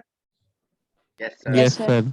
का मतलब है सर रिंग के अंदर 2 डबल बॉन्ड नहीं है, रिंग के अंदर 1, रिंग के बाहर 1 नहीं है, और जो तीसरा एक ऑप्शन बचता है चलिए वो भी देख लेते हैं, दोनों रिंग के बाहर, ये भी पॉसिबल है? Yes sir. ये भी गलत है। क्यों? क्योंकि सर अब आप यहां से भी तोड़ेंगे, यहां से भी तोड़ेंगे, मॉलिक्यूल बट जाएगा, 8 का आदमी 8 में कन्वर्ट नहीं हो सकता। क्लियर है? Yes sir. सब लोग समझ पा रहे हैं? ये सब लोगों के दिमाग में खोपड़ी में घुस रहा है कि 8 के आदमी को 8 में ही रखना है। अगर कहीं भी एक मॉलिक्यूल, एक कार्बन निकल गया तो 8 का आदमी 8 में कन्वर्ट नहीं हो सकता। ये समझ पा रहे हो कि नहीं? Yes sir. समझ रहे हैं। इसका मतलब 3 रिंग्स नहीं हो सकती, 3 पाई बॉन्ड्स नहीं हो सकते, 1 रिंग और 2 पाई बॉन्ड नहीं हो सकते। आखिरी ऑप्शन बचा, बताओ क्या? सर 2 रिंग होगी, 5-5 मेंबर की जॉइंट। बिल्कुल सही, शाबाश। 2 रिंग और 1 पाई बॉन्ड होगा। क्लियर? सर यहां तक ठीक है? अब अकल लगाओ। अब आता है सवाल। देखो तुम्हें डीबी ने कहां तक छोड़ दिया, अब तक तुमने पेन भी नहीं चलाया है। वो तो तुम्हें समझाने के लिए मैंने इतना ड्रामा किया है। जो आदमी पढ़ा लिखा है, समझदार है, वो खुद जानता है 3 रिंग नहीं हो सकती, 3 डबल बॉन्ड नहीं हो सकते, 2 रिंग, एक रिंग और 2 डबल बॉन्ड नहीं हो सकते। एकदम से आखिर में अब मुझे 2 रिंग और 1 डबल बॉन्ड, अब मैं पेन उठाता हूं। 2 रिंग बनानी है, 1 डबल बॉन्ड बनाना है, इस तरह से बनाना है कि डबल बॉन्ड टूट भी जाए लेकिन मॉलिक्यूल बटे ना। सोचो, अकल लगाओ, 2 रिंग्स को डबल बॉन्ड के साथ कैसे जोड़ूं कि डबल बॉन्ड टूट भी जाए लेकिन कार्बन कम ना हो। अकल लगाइए जरा। 2 रिंग, एक अभी बच्ची ने शायद मेरे ख्याल से कृतिका तुम बता रही थी 5 वाला रिंग वाला, 5 मेंबर्ड वाला।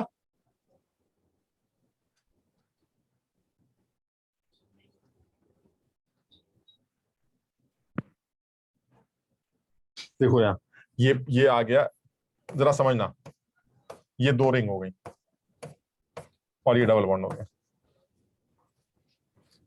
अब आप देखिए जरा, 2 rings with a pi bond.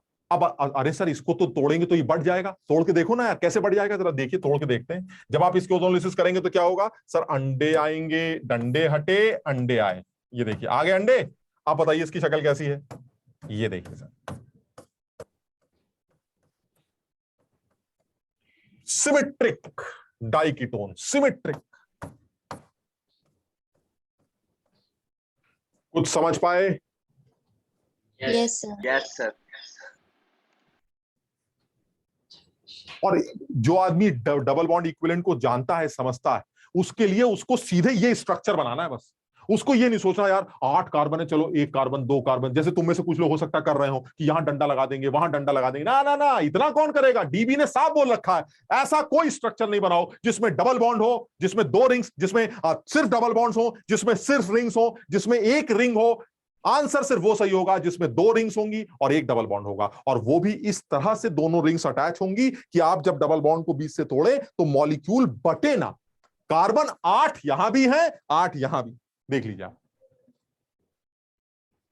सिर्फ बीच का डंडा तोड़ा, अंडे अंडे दिए, बात खत्म। सर हाँ बेटा। सर साइक्लोऑक्टाइन भी तो हो सकता है। साइक्लोऑक्टाइन, हाँ उसमें मुझे एक डाउट है बस, मैं उसको सिमेट्रिक नहीं कह रहा हूं, मतलब that will be symmetric only about one axis. यानी अगर मान लीजिए आप ये कहते हैं सर ऐसा भी मुझे स्ट्रक्चर लग रहा है, जैसे ये ले लेते हैं, जैसे तुम कह रही हो, ये ऐसा ही कह रही हो ना? Yes sir. तो ऐसे में सर आप बिल्कुल सही कह रहे हैं, अगर आप इसका रिडक्टिव ओजोलिसिस करते हैं तो ये डाई कीटोन में कन्वर्ट होगा, बिल्कुल सही है, ये डंडे टूटेंगे। मतलब मैं आंसर ही लिख रहा हूं, डाई कीटोन का मतलब वो ऐसे बनेगा, यहां डबल बॉन्ड आ जाएगा और यहां डबल बॉन्ड आ जाएगा, सिर्फ एक बॉन्ड बचेगा ऐसे। लेकिन ये ना मुझे सिमेट्रिक लगता है, मैं मना नहीं कर रहा, but it will be symmetric only about one axis, it will not be symmetric about two axis. मतलब मेरी बात समझो, मतलब अगर मैंने ये लिखा है कि it will be symmetric diketone, that means it will be symmetric around X axis and Y axis both, समझ रहे हो, and this will be the structure, this symmetric about both the axis. तो ज्यादा लॉजिकल आंसर जो है वो ये लगता है ना, कि समझ रहे हो ना बात को?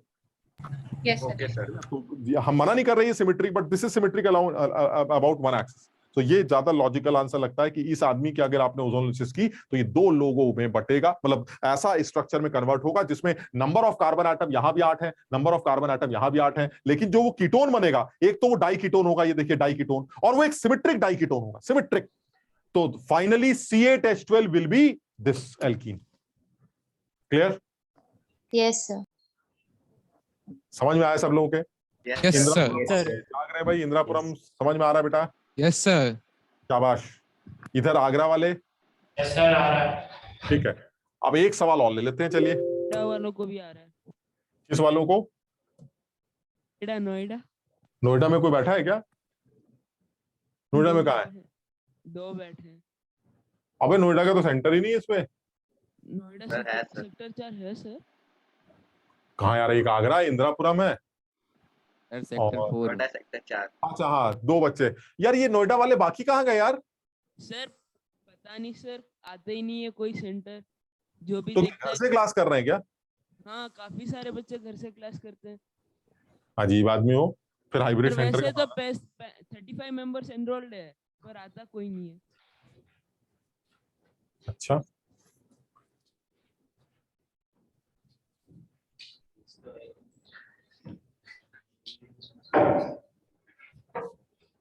सर आप नोएडा कब आओगे? आएंगे आएंगे। सर आप इंद्रापुरम आओगे? हाँ इंदिरापुरम तो संडे को आऊंगा, अभी पिछले संडे को भी आया था। सर आगरा में क्यों नहीं आते? आगरा यार दूर है यार। ये सर आ जाओ एक। यार एक सवाल और करना, बड़ा अच्छा सवाल है, एक सेकंड रुक जाओ बस। सर हाँ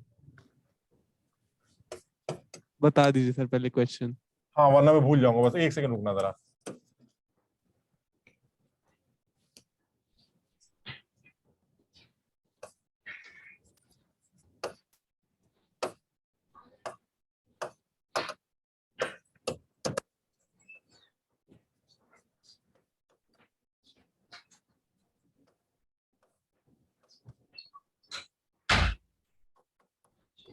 हाँ बताओ। बहुत ही अच्छा सवाल, मतलब अब तक जितने भी किए उन सब में सबसे अच्छा सवाल, बिल्कुल एडवांस लेवल पर कभी भी पूछा जा सकता है। तुम्हें सब लोगों के स्ट्रक्चर बताने हैं। एक मॉलिक्यूल है C10H16 जिसकी ओजोनोलिसिस सिर्फ एक प्रोडक्ट बनाती है जो कि एक 5 membered ketone, only one product which is a 5 membered ketone. ठीक,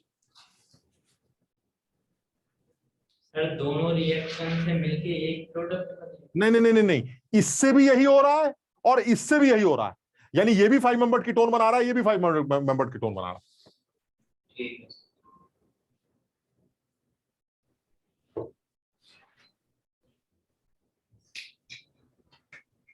सर। इतने में सॉलिड स्टेट से एक छोटा सा डाउट पूछ लूं?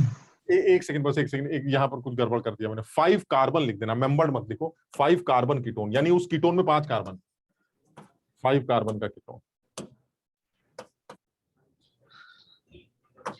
हाँ, अब बोलो क्या कह रहे हो solid state? Sir solid state से ना एक क्वेश्चन था मुझे, जैसे मतलब ये कहीं भी गिवन नहीं है और मैं थोड़ा सा ना कहीं नहीं मिलता है वाला क्वेश्चन, मतलब कि जो हमारे सिंपल क्यूबिक और जो हमारे बीसीसी लैटिस होते हैं, क्या सर एक मिनट क्वेश्चन भूल गया सर, एक मिनट।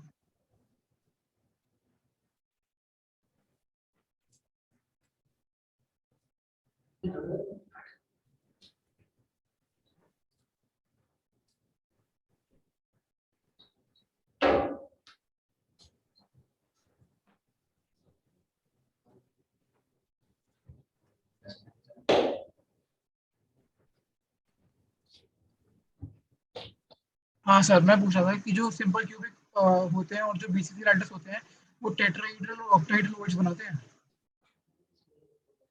नहीं, जैसे बीसीसी लैटिस के अंदर एक टेट्राहेड्रल वॉइड बनता है ना, लेकिन वो एक इर्रेगुलर टेट्राहेड्रल वॉइड होता है। टेट्राहेड्रल वॉइड अगर आप जिसको कहते हैं, वो टेट्राहेड्रल वॉइड आपको हमेशा क्लोज पैक्ड लैटिस के अंदर देखने को मिलता है। मैंने पहले भी बताया था। जैसे ऐसे मान लेते हैं, जैसे एक कमरा है, उस कमरे में जैसे अब तुम्हारा नोएडा सेंटर है, अब उस नोएडा सेंटर में 2 बच्चे बैठे हैं, यानी मान लीजिए एक ऐसा कमरा है जिसमें 4-5 बच्चे बैठे हैं, यहाँ बैठा है, वहां बैठा है, वहां बैठा है। अब ऐसे में मान लो कोई तुमसे पूछे कि ऐसी कौन कौन सी जगह है जो 4 लोगों से घिर के बनी, ठीक, तुम बताओ क्या जवाब दोगे? तुम इस सवाल का क्या आंसर दोगे? एक कमरा है जिसमें 5-10 लोग बैठे हैं, एक यहाँ बैठा है, एक वहां बैठा है, एक वहां बैठा है, खुला खुला एकदम आराम से बैठे हैं। अगर मैं कमरे के अंदर आके तुमसे पूछूं कि वो कौन सी लोकेशन है जो 4 लोगों से घिर कर तैयार हो रही, वो कौन सा गड्ढा है जो 4 लोगों ने मिलकर बनाया है, क्या जवाब दोगे तुम? तो मुश्किल होगा बताना, क्योंकि सब लोग तुम ये कहोगे, बिल्कुल मैं बताता हूं तुम क्या कहोगे। तुम कहोगे सर ऐसा है, गड्ढे ही गड्ढे हैं सर, वॉइड ही वॉइड है, लेकिन ऐसा कोई वॉइड नहीं है जो 4 लोगों ने मिलकर बनाया हो। मेरी बात समझे तुम? Yes sir. अब उल्टा करते हैं, इसी कमरे में 200 लोगों को बैठा दो, 200 लोग। अब तुम समझ गए, यहां खिचड़ी मची पड़ी एकदम। Yes sir. अब सोचो आके कोई पूछे 4 लोगों से घिरा गड्ढा कहां है, और बताओ क्या आवाज आएगी? कोई कहेगा सर यहां बन रहा है, कोई कहेगा वहां बन रहा है, कोई कहेगा वहां बन रहा है। क्यों? क्योंकि पैकिंग क्लोज, यानी जब पैकिंग क्लोज होती है तो वो पर्टिकुलर टाइप के जो गड्ढे होते हैं, टेट्रा, ऑक्टा, वो दिखाई देते हैं। अदरवाइज ओपन जो स्ट्रक्चर्स होते हैं like BCC and simple cubic structures, उसमें गड्ढे तो बहुत होते हैं, लेकिन वो खास गड्ढे एग्जिस्ट नहीं करते। मेरी बात सब लोग समझ रहे हो कि नहीं? यानी वो जो खास गड्ढे हैं वो तभी बनते हैं जब आपका पैकिंग क्लोज होता है। और क्लोज पैकिंग कौन कौन सी होती है? सीसीपी एंड इन्हीं दोनों में आपको गड्ढे वो खास दिखाई देते हैं। बाकी जगहों पर गड्ढे ही गड्ढे हैं सर। आप बताइए कौन से गड्ढे? भाई इतना बड़ा गड्ढा है, इतना बड़ा गड्ढा है। लेकिन अगर आप ये कहें कि भाई 6 लोगों से घिरा गड्ढा कहां है, 5 लोगों से घिरा गड्ढा कहां है, 4 लोगों से घिरा गड्ढा कहां है, तो सर हमें आप माफ करिएगा, इस तरह का कोई गड्ढा नहीं है जो घिर के बनता है, क्योंकि लोग ही घिरे नहीं है, लोग खुले खुले पड़े हुए हैं, तो घिरे वाला गड्ढा कैसे बनेगा? इसलिए वॉइड स्पेस तो है, लेकिन वो पर्टिकुलर टाइप का वॉइड एग्जिस्ट नहीं कर रहा है। मेरी बात समझ लो ना बेटा? Yes sir. इसीलिए क्लोज पैक्ड यूनिट्स के अंदर ही आपको वो नेम्ड वॉइड्स नजर आते हैं, जिनको आप टेट्रा और ऑक्टाहेड्रल वॉइड्स कहते हैं।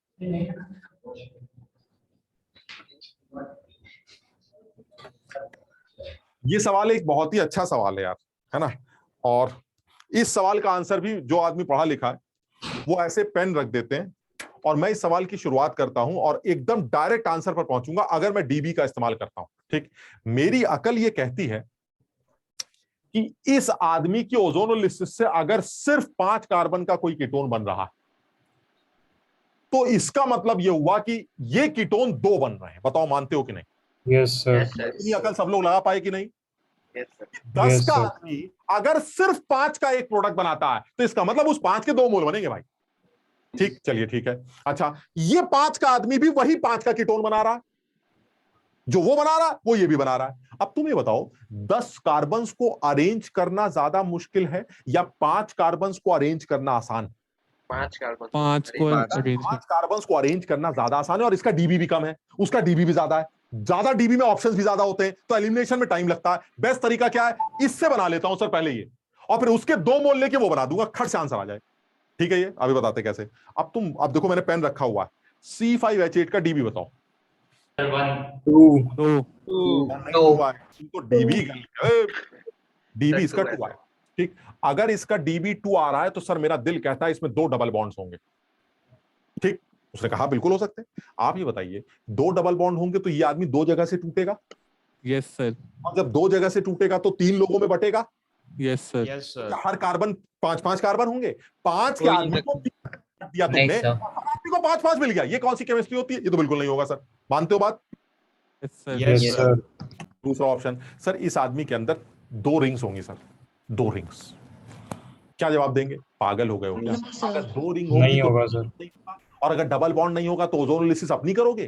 भाई डबल बॉन्ड तो चाहिए ओजोनोलिसिस के लिए। अगर Yes, 2 sir. रिंग लगा दोगे तो डंडा नहीं होगा, डंडा नहीं होगा तो अंडे कैसे दोगे? क्लियर है? ये हटा दिया। फिर सर हमारे पास एक और ऑप्शन आता है, एक रिंग और एक double bond. Yes sir. Yes sir. ये आखिरी ऑप्शन है मेरे पास, या इसके अलावा भी ऑप्शन है? बताओ नहीं सर। सर। लास्ट ऑप्शन, एक रिंग एक पाई बॉन्ड। ये है मेरा पेन, मैं यहां तक पहुंच चुका हूं सर। मुझे एक रिंग बनानी है, एक पाई बॉन्ड बनाना है सर। मेरा अकल कहता है 5 कार्बन है सर, वो ये है सर। मेरी अकल ये कहती है ये है। बताओ यहां तक समझे? Yes sir. Yes sir. लेकिन सर मुझे एक डाउट ये है, बल्कि मैं तो कह रहा हूं इसको आप ऑक्सीडेटिव ओजोनोलिसिस ही मानिए। इसको ऑक्सीडेटिव ओजोनोलिसिस करते हैं, हालांकि बिना उसके भी समझ में आएगा, लेकिन और क्लैरिटी आएगी जब सवाल दिया जा रहा है। इसको ऑक्सीडेटिव ओजोनोलिसिस ले लेते हैं। अच्छा खैर, अभी बताइए, इस आदमी की अगर आप ओजोनोलिसिस करते हैं तो क्या होगा? सर डंडे हट के अंडे हट जाएंगे। आप बताइए, बड़ा आसान है। अब ये बताओ, तुम्हें नहीं लगता 5 का आदमी 5 ही में कन्वर्ट होगा? भाई 20 से टूट जाएगा, बस बटेगा तो नहीं ना, 2 लोगों में ब्रेक तो नहीं करेगा। यानी आपने यहां से तोड़ा और तोड़ने के बाद इधर डंडा लगा दिया, अंडा लगा दिया, इधर अंडा लगा दिया। अब मुझे ये बताओ, जब दोनों तरफ अंडे लगेंगे तो क्या वो अंडे एल्डिहाइड नहीं होंगे? Aldehyde. Yes sir. Oxidative ozonolysis में वो एल्डिहाइड एसिड में कन्वर्ट हो जाएंगे। Yes sir. Yes sir. Ketone तो बना ही नहीं सर, वो तो एल्डिहाइड एसिड बन रहा है सर। क्लियर है? Yes sir. Yes sir. अरे अभी बना देते हैं कीटोन। यहां पर अगर एक डंडा लग जाए तो कितना मजा आ जाएगा, बताओ जरा। यहां डंडा लगने से यहां जब अंडा आएगा तो वो क्या बनेगा? कीटोन। और कीटोन फर्दर ऑक्सीडाइज नहीं होगा। हमने कहा हो गया। कह रहा यार अजीब आदमी हो, ये डंडा कहां से लगाओगे? 6 कार्बन, 5 ही कार्बन तो है, छठा कार्बन कैसे लटकाओगे? वो कहेगा ऊपर से कम कर देंगे ना। नहीं समझे बात को? Yes sir. ऊपर से 1 कार्बन कम कर देते हैं, ये लीजिए, इसमें क्या बुराई? उसने कहा ये है C5H8। हमने कहा रुको रुको, अब बताओ जरा, अंडे लगाते हैं। जब तुम अंडे लगाओगे तो यहां कीटोन बनेगा, यस सर। और यहां एल्डिहाइड बनेगा। एल्डिहाइड फर्दर ऑक्सीडाइज होकर एसिड में कन्वर्ट हो जाएगा। Yes sir. और एसिड और कीटोन में ज्यादा प्रायोरिटी एल्डिहाइड की एसिड की होती है। तो वो कंपाउंड कीटोन फैमिली का बोला जाएगा या एसिड फैमिली का? एसिड। जबकि मुझे तो कीटोन बनाना था। बताओ समझे गड़बड़? Yes sir. Yes sir. आप क्या करोगे? कह रहा है एक डंडा और लगा दो, कहां चक्कर में पड़ो, लो एक डंडा। हमने कहा ये डंडा कहां से लाओगे? 6 कार्बन थोड़ी ना। कह रहा ऊपर से और एक डंडा कम कर देंगे। हमने कहा मतलब? कह रहा ऊपर से ये कम कर देंगे। जरा समझना, खेल खत्म हो गया। ये मिटाया, ये मिटाया, ये मिटाया, और ये है मेरा C5H8। अब आप देखिए जरा, जब अब ये आप डंडा हटा के अंडा लगाएंगे तो इधर भी कीटोन बनेगा, इधर भी कीटोन बनेगा, और उस कीटोन की शक्ल होगी ये वाली। जरा सब लोग समझना अपने आप, ये है कीटोन। क्लियर?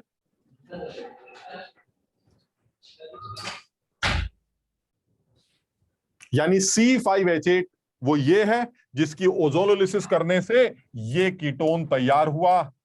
और क्योंकि तुम कह रहे थे इस कीटोन के 2 मोल बने होंगे, तो सर ये 2 मोल रहे होंगे, और उसके बाद वो एल्कीन डंडे अंडे हटाकर डंडे लगाकर बनाई गई होगी। Now this is my C10H16। बताओ समझे कि नहीं?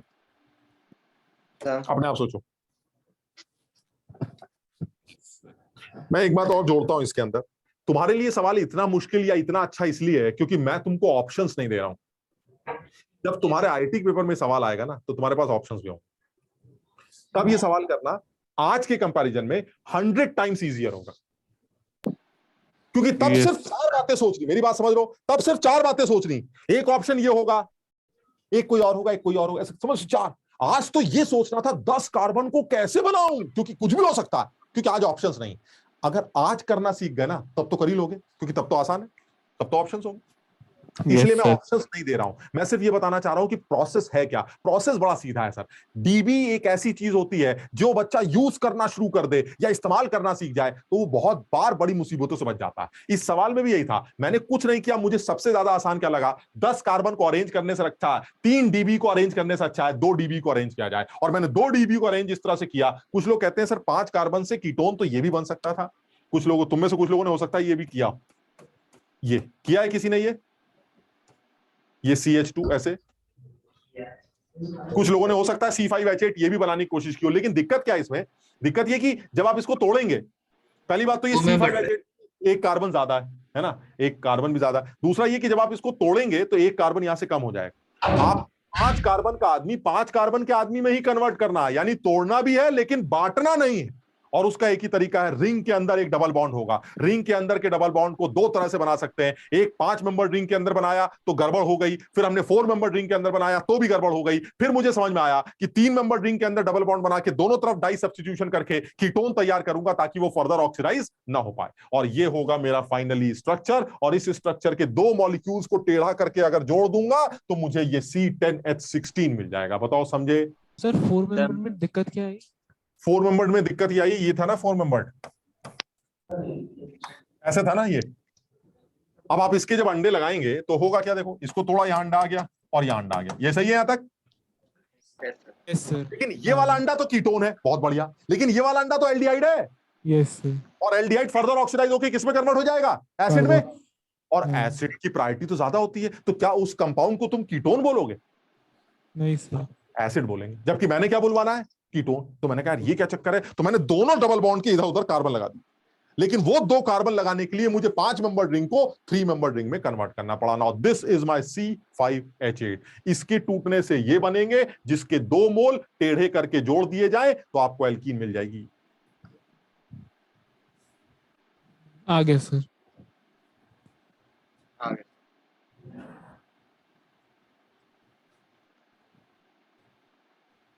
कृतिका समझ में आया बेटा?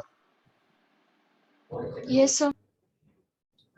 सर हाँ सर, आप अब नेक्स्ट कौन सा चैप्टर लोगे जो आप पढ़ाओगे? यार अभी तो पता नहीं यार। सर आप ही पढ़ा देते हैं इस चैप्टर से। आप ही पढ़ा लो सर। हाँ सर प्लीज। अभी देखते हैं यार, मेरे ख्याल से अगला चैप्टर ले लूंगा, नेक्स्ट अल्कोहल फिनॉल ईथर होगा तो वो ले लूंगा। अभी ऑर्गेनिक के दो चैप्टर तो लूंगा मैं सोच रहा हूँ, ताकि उसमें जो, अच्छा ये भी क्लियर नहीं है। मैं एक बार बताता हूँ तुम्हें, तुम्हारे पास शेड्यूल है क्या कोई? सर नहीं है। नहीं टेस्ट सर। का शेड्यूल आया था, उसके अंदर पहले ऑर्गेनिक का पोर्शन दे रखा है। अच्छा तो मुझे लगता, अच्छा क्योंकि फिजिकल तो ऑलमोस्ट तुम्हारे 2 चैप्टर हो चुके हैं, 2 ही बचे। तो फिजिकल के 2 चैप्टर जो मेन बड़े चैप्टर है, काइनेटिक्स और एक इलेक्ट्रो, उसको शायद पीछे खिसकाया गया है, वो तो मैं ले ही लूंगा। ऑर्गेनिक में मुझे एक बार थोड़ा सा देखना है, मैं चाह रहा हूँ कि एक 2 चैप्टर में ले लूं, मैं करता हूँ उसका जुगाड़ लगाता हूँ। अभी तुम्हारा ये हेलो एल्केन्स हेलो एलीन अभी तो शुरू हुआ यार एकदम, मतलब मेरे ख्याल से तो बहुत बेसिक सी रिएक्शन की है अभी तुमने। अल्कोहल्स की HX के साथ रिएक्शन है ना, वही सब किया। फिंकलस्टीन तक कर लिया सर अभी। फिंकलस्टीन तक कर लिया, मतलब थायोनिल क्लोराइड की रिएक्शन पिरिडीन के साथ, विदाउट पिरिडीन, ये वाली सब कर ली है। तो यस सर। लेकिन उसमें वही वाली बात आ रही है कि जैसे पिरिडीन के साथ करेंगे तो SN2 रिएक्शन से इन्वर्जन होता है, ये सब कैसे पढ़ा तुमने? अभी अगर SN1 सर ने कहा था मैं अभी बस याद कर लो। अच्छा, वो फिर जब वो कर लोगे तब वो चीज दोबारा उठाई जाएगी। अच्छा एक सवाल और ले लेते हैं, और ये फिर सबसे अच्छा सवाल होगा, और फिर वही है, अभी मुश्किल लगेगा लेकिन तुम्हारे पास फाइनली एग्जाम में ऑप्शन होंगे तो ठीक है, वहां आसान होगा। अच्छी चीज तो यही ना कि वहां आसान हो, तो वहां आसान होगा, वो छोड़ो, हम अब आज अपनी पूरी अकल लगा के देख लेते हैं। एक सवाल और ले लेते हैं।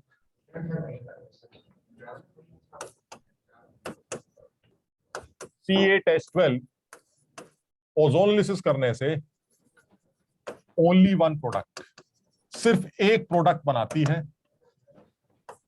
ये वो आदमी है जो 3 मोल हाइड्रोजन को कंज्यूम करती, 3 मोल्स हाइड्रोजन कंज्यूम,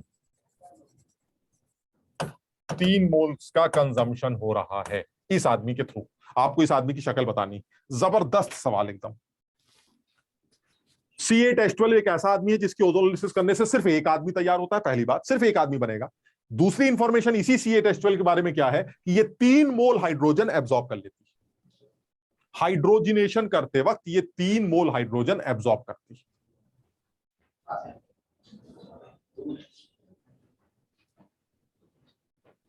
सर एक प्रॉब्लम और थी सर कि जैसे नेक्स्ट चैप्टर ना पी ब्लॉक 2 है, लेकिन सर 11 में भी पी ब्लॉक 1 पढ़ाया ही नहीं हुआ। वो पूरा ही पी ब्लॉक कराया जाएगा फिर तो। ठीक है सर। और थोड़ा सा ना 11th का जो पी ब्लॉक वाला पोर्शन है ना, उसको 11th के एनसीईआरटी से एक बार पढ़ भी लेना। मतलब समझ लो पहले ही तैयार, इसलिए तुम लोगों को थोड़ा सा पहले भी शेड्यूल मिल गया। जिन लोगों ने नहीं किया स्कूल लेवल पर तो किया होगा, जिन लोगों ने स्कूल लेवल पर भी नहीं किया है वो एनसीईआरटी से एक बार देख लेना। 13th और 14th फैमिली जो है ना, एक बार वो एनसीईआरटी से देख लेना, ताकि जब कराया जाए तो वो तुम्हें ज्यादा समझ में आ जाए और वो जल्दी भी कवर हो जाए। पता चला ऐसा है उसी में पूरा टाइम निकल गया हमारा। तो बेस्ट यही रहेगा कि आप 13th 14th को एनसीईआरटी लेवल पर देख लीजिए, ताकि जब टीचर कराए तो आप जल्दी कर सकें उसको, है ना। सर इनऑर्गेनिक कौन पढ़ाएगा? इनऑर्गेनिक में मुझे लगता है पी ब्लॉक में हिमांशु सर भी लेंगे शायद क्लास, और सौरभ सर भी ले सकते हैं, और देखते हैं अभी और कैसे कैसे रहेगा।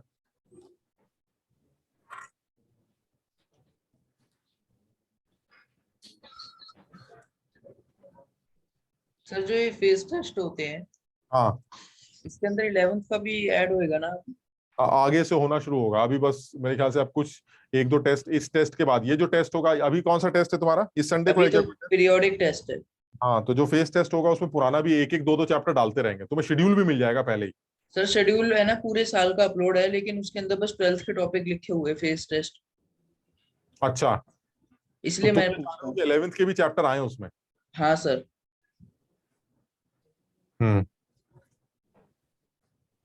अच्छा, एक्चुअली कुछ बच्चों ने सिर्फ 12th में ही एडमिशन लिया है, तो थोड़ा सा वो सोच के ना 11th का डालते नहीं है। लेकिन ये कि कुछ दिनों बाद से फिर वो 11th भी आने लगेगा, तो हम आगे 11th का भी तो आना चाहिए टेस्ट में। हाँ, वो रिवीजन तो तभी होगा।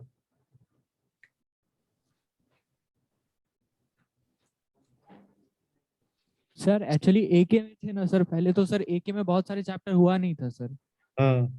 सर वो छूटे हुए चैप्टर्स थे सर, इसलिए सर। नहीं, जैसे पी ब्लॉक का अगर हम बात करें तो वो पी ब्लॉक का तो कोशिश करो एनसीईआरटी से एक बार देख लो यार। बात समझ लो, एक बार एनसीईआरटी से पी ब्लॉक को देख लेना, और उसके बाद जब पी ब्लॉक यहाँ स्टार्ट होगा तो तुम्हें फिर समझ में भी आएगा यार। असल में वो पूरा ही चैप्टर ऐसा है जो याद करने वाला तो है, तुम्हें पता है। तो इसलिए थोड़ा सा पहले से कोशिश करना। मतलब ये मत करना कि कल से पी ब्लॉक स्टार्ट हो रहा है तो आज पढ़ लेते हैं। आज ही से टारगेट बना लो कि हर दिन 15-15 मिनट में 13th फैमिली बड़ी छोटी फैमिली है, कार्बन फैमिली, फिर एक बोरॉन फैमिली है। मतलब सर कार्बन बोरॉन फैमिली जो है 13 बोरॉन और कार्बन वाली, ज्यादा बड़ी फैमिलीज नहीं है। तो आप अगर अभी से उसको 15-15 मिनट पढ़ेंगे ना, तो हफ्ते भर के अंदर वो टॉपिक ही तैयार हो जाएगा तुम्हारा। तो फायदा ये होगा कि जब तुम्हारा पी ब्लॉक चलेगा ना, तो वो जल्दी जल्दी खत्म हो जाएगा, वरना फिर टाइम बहुत लग जाएगा। तो ये सब लोगों को सजेस्ट कर रहा हूं कि सब लोग थोड़ा थोड़ा करके एक बार पढ़ना स्टार्ट कर दें उसको, ताकि जब एक्चुअली उसका नंबर आए तो आसान हो जाए। पी ब्लॉक लेकर रहा हूं 15-15 मिनट बस। हाँ सर, ओके एनसीईआरटी से सर। लेकिन एक प्रॉब्लम और आ रही है कि सर हमने ना जैसे एके में 11th में ना हाइड्रोकार्बन भी नहीं हुआ था, तो फिर उसमें थोड़ी बहुत प्रॉब्लम आ रही है। जैसे अभी हेलो एल्केन्स चल रहा है, थोड़ी बहुत उस हेलो एल्केन्स हेलो एरीन्स के अंदर भी जब डीहाइड्रो हैलोजिनेशन वगैरह ये सब जो करा रहे होंगे सर, जब तुम रिएक्शंस करोगे तो उसमें ये चीजें आ जाएंगी। जैसे एलिमिनेशन रिएक्शन आएगी तो तुमने देखा होगा अल्काइल हैलाइड्स जो है एलिमिनेट करके एल्कीन बना देते हैं, तो वो अल्काइल हैलाइड्स की रिएक्शंस में आ जाएगा। तो जो भी कमी रहेगी ना, तुम उस टाइम सर को बोल देना कि सर ऐसा हाइड्रोकार्बन्स का ये पोर्शन हमारा छूटा हुआ है अभी, तो आप थोड़ा सा डिटेल में इसको लेके चलिए कि एलिमिनेशन बायोमोलिकुलर रिएक्शन जो जिसे आप डीहाइड्रो हैलोजिनेशन कहते हैं, उसमें कंडीशंस क्या क्या होती हैं और वो प्रोडक्ट कैसे बनाता है, तो वो डिटेल में समझा देंगे एक बार। बस वही 2-4 चीजें, बाकी ओजोनोलिसिस वाला जो एल्कीन एल्काइन का सिस्टम वो तो हम कर ही रहे हैं। ठीक है सर, है ना। अच्छा, इस सवाल को जल्दी से बताओ भाई, क्या करना है जल्दी से बताओ। C8H12 है, 3 मोल हाइड्रोजन को कंज्यूम करता है। मतलब बढ़िया हैरानी की बात है, मतलब इतनी देर में तुम लोग को एक चीज बोल देनी चाहिए सर। इसमें डबल बॉन्ड 3 होगी। 3 डबल बॉन्ड होंगे। हाँ, तुम्हें ये बोल समझो बात को, तुम्हें ये बोल देना चाहिए सवाल गलत। कैसे? इसलिए क्योंकि अगर ये आदमी टूटने से सिर्फ एक प्रोडक्ट बना रहा है, तो इसका मतलब उस एक आदमी के 2 मोल बने होंगे। अकल लगाओ, क्योंकि कोई भी आदमी अगर, अच्छा ऐसा करते तुम्हारे हिसाब से इसके अंदर डीबी कितना आ रहा है इसका? 3। Yes. अगर इसका DB3 आ रहा है Yes, तुम्हारे sir. हिसाब से 3 जगह से टूट सकता है और 3 मोल हाइड्रोजन भी खा लेगा, यही सोच रहे हो तुम? Yes sir. डबल बॉन्ड लगा लेते हैं, ऐसे ऐसे ऐसे कहीं भी लगा लेते। कुछ कर लो तुम, ये तीनों डबल बॉन्ड जब टूट जाएंगे तो तीनों प्रोडक्ट, चारों प्रोडक्ट एक जैसे बन ही नहीं सकते। कुछ कर लो तुम। अब ये चीज तुम्हें अकल लगानी, मैं ऐसी हिंट ले रहा हूं। तुम बताओ, यहां से डंडा तोड़ा, यहां से तोड़ा, तो तुम मानते हो यहां दोनों तरफ अंडे आएंगे? फिर इधर से तोड़ोगे तो यहां भी अंडा आएगा और इधर भी अंडा आएगा।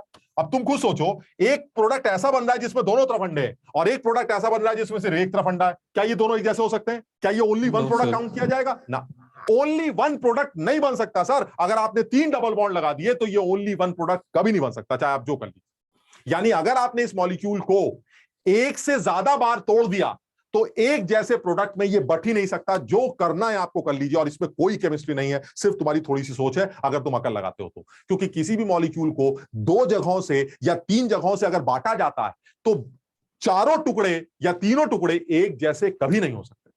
मेरी बात समझे कि नहीं? Yes sir. Yes sir. इसका मतलब ये हुआ, ये आदमी ना 2 जगह से बट रहा है ना 3 जगह से बट रहा है। और अगर दोनों प्रोडक्ट एक जैसे चाहिए तो वो सिर्फ एक जगह से बट रहा है। लेकिन सर अजीब बात करते हैं, एक जगह से बट रहा है, इसका मतलब एक जगह डबल बॉन्ड होगा। एक जगह डबल बॉन्ड होगा तो ये 3 मोल हाइड्रोजन क्या आप खाएंगे? 3 मोल हाइड्रोजन कौन खाएगा सर? ये एक डाउट आ रहा है। और ये कोई डाउट नहीं है, पता नहीं तुम्हें ये बात याद है कि नहीं। तुम्हें याद है एक पंखा वाली बात बताई गई है कभी? पंखा, कार्बोकैटायन नहीं पढ़ा। कार्बोकैटायन की स्टेबिलिटी में एक पंखा बताया गया है कभी? ये एक पंखा याद करो जरा। Yes sir. Yes sir. कहीं बात हुई थी, ये जबरदस्त स्टेबल कार्बोकैटायन होता है। Yes sir. कुछ मैंने बताया इसका स्ट्रक्चर बना के, ऑर्बिटल डायग्राम बना के? Yes sir. पता नहीं सब लोगों ने नहीं सर, नो सर, नहीं से पता नहीं। अच्छा एक सेकंड, एक सेकंड, बस एक second.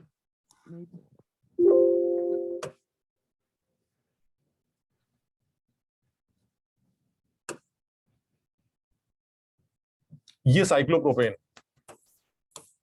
This is CH2 CH2 CH2।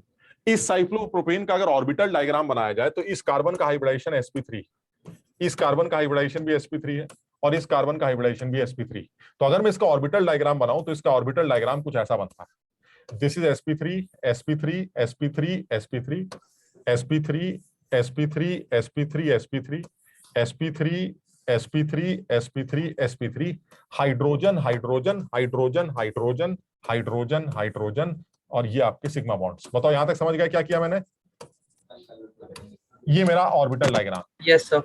ये मेरे बॉन्ड्स, ये साफ समझ में आ रहा है। This is sp3, the angle is 109 degree. ऐसे ही होता है ना, sp3 में 109 डिग्री का एंगल होता है, ऑर्बिटल के बीच में 109 डिग्री का एंगल। बहुत बढ़िया आपने डायग्राम बनाया, बिल्कुल सही एकदम। लेकिन सर इस डायग्राम को देख के एक चीज ये समझ में आ रही है कि ये जो डंडा आपने बनाया, ये वाला, ये जो ओवरलैपिंग आप दिखा रहे हैं, ये this overlapping is not sigma bond sir. क्यों? क्योंकि sigma bond should be like this. बताओ समझे? किसी को याद है? इंटर न्यूक्लियर एक्सिस के ऊपर अगर ओवरलैप्ड एरिया होता है तो उसे सिग्मा बॉन्ड बोलते हैं। यानी अगर ये जो 2 ऑर्बिटल आप बना रहे हैं, ये वाले, अगर ये दोनों ऑर्बिटल ऐसे ओवरलैप करते तो सिग्मा बॉन्ड होता। मानते हो? Yes sir. और अगर ये ऐसे ओवरलैप करते ऐसे तो पाई बॉन्ड होता। ना ये ऐसे ओवरलैप कर रहे हैं, ना ये ऐसे ओवरलैप कर रहे हैं, ये बीच में कर रहे हैं कुछ ऐसे। समझ रहे हो? यानी ना ये सिग्मा है ना ये पाई। यानी ऐसा कह रहा हूं मैं कि अगर ये दोनों लोग ऐसे ओवरलैप करते हैं तो सिग्मा बॉन्ड बनता है, और अगर ऐसे ओवरलैप करते हैं तो ऐसे ओवरलैप करते हैं तो पाई बॉन्ड बनता है, ऐसे ओवरलैप करते हैं तो सिग्मा बॉन्ड बनता है। ना ये ऐसे ओवरलैप कर रहे हैं ना ये ऐसे ओवरलैप कर रहे हैं, ये बीच में आ रहे हैं कुछ ऐसे। ना ये सिग्मा है ना ये पाई है, ये बीच में। यानी कि मैं ये बताना चाह रहा हूं, ये जो कैरेक्टर है, ये जो बॉन्ड, इस बॉन्ड के अंदर partially pi character, it has partial pi character.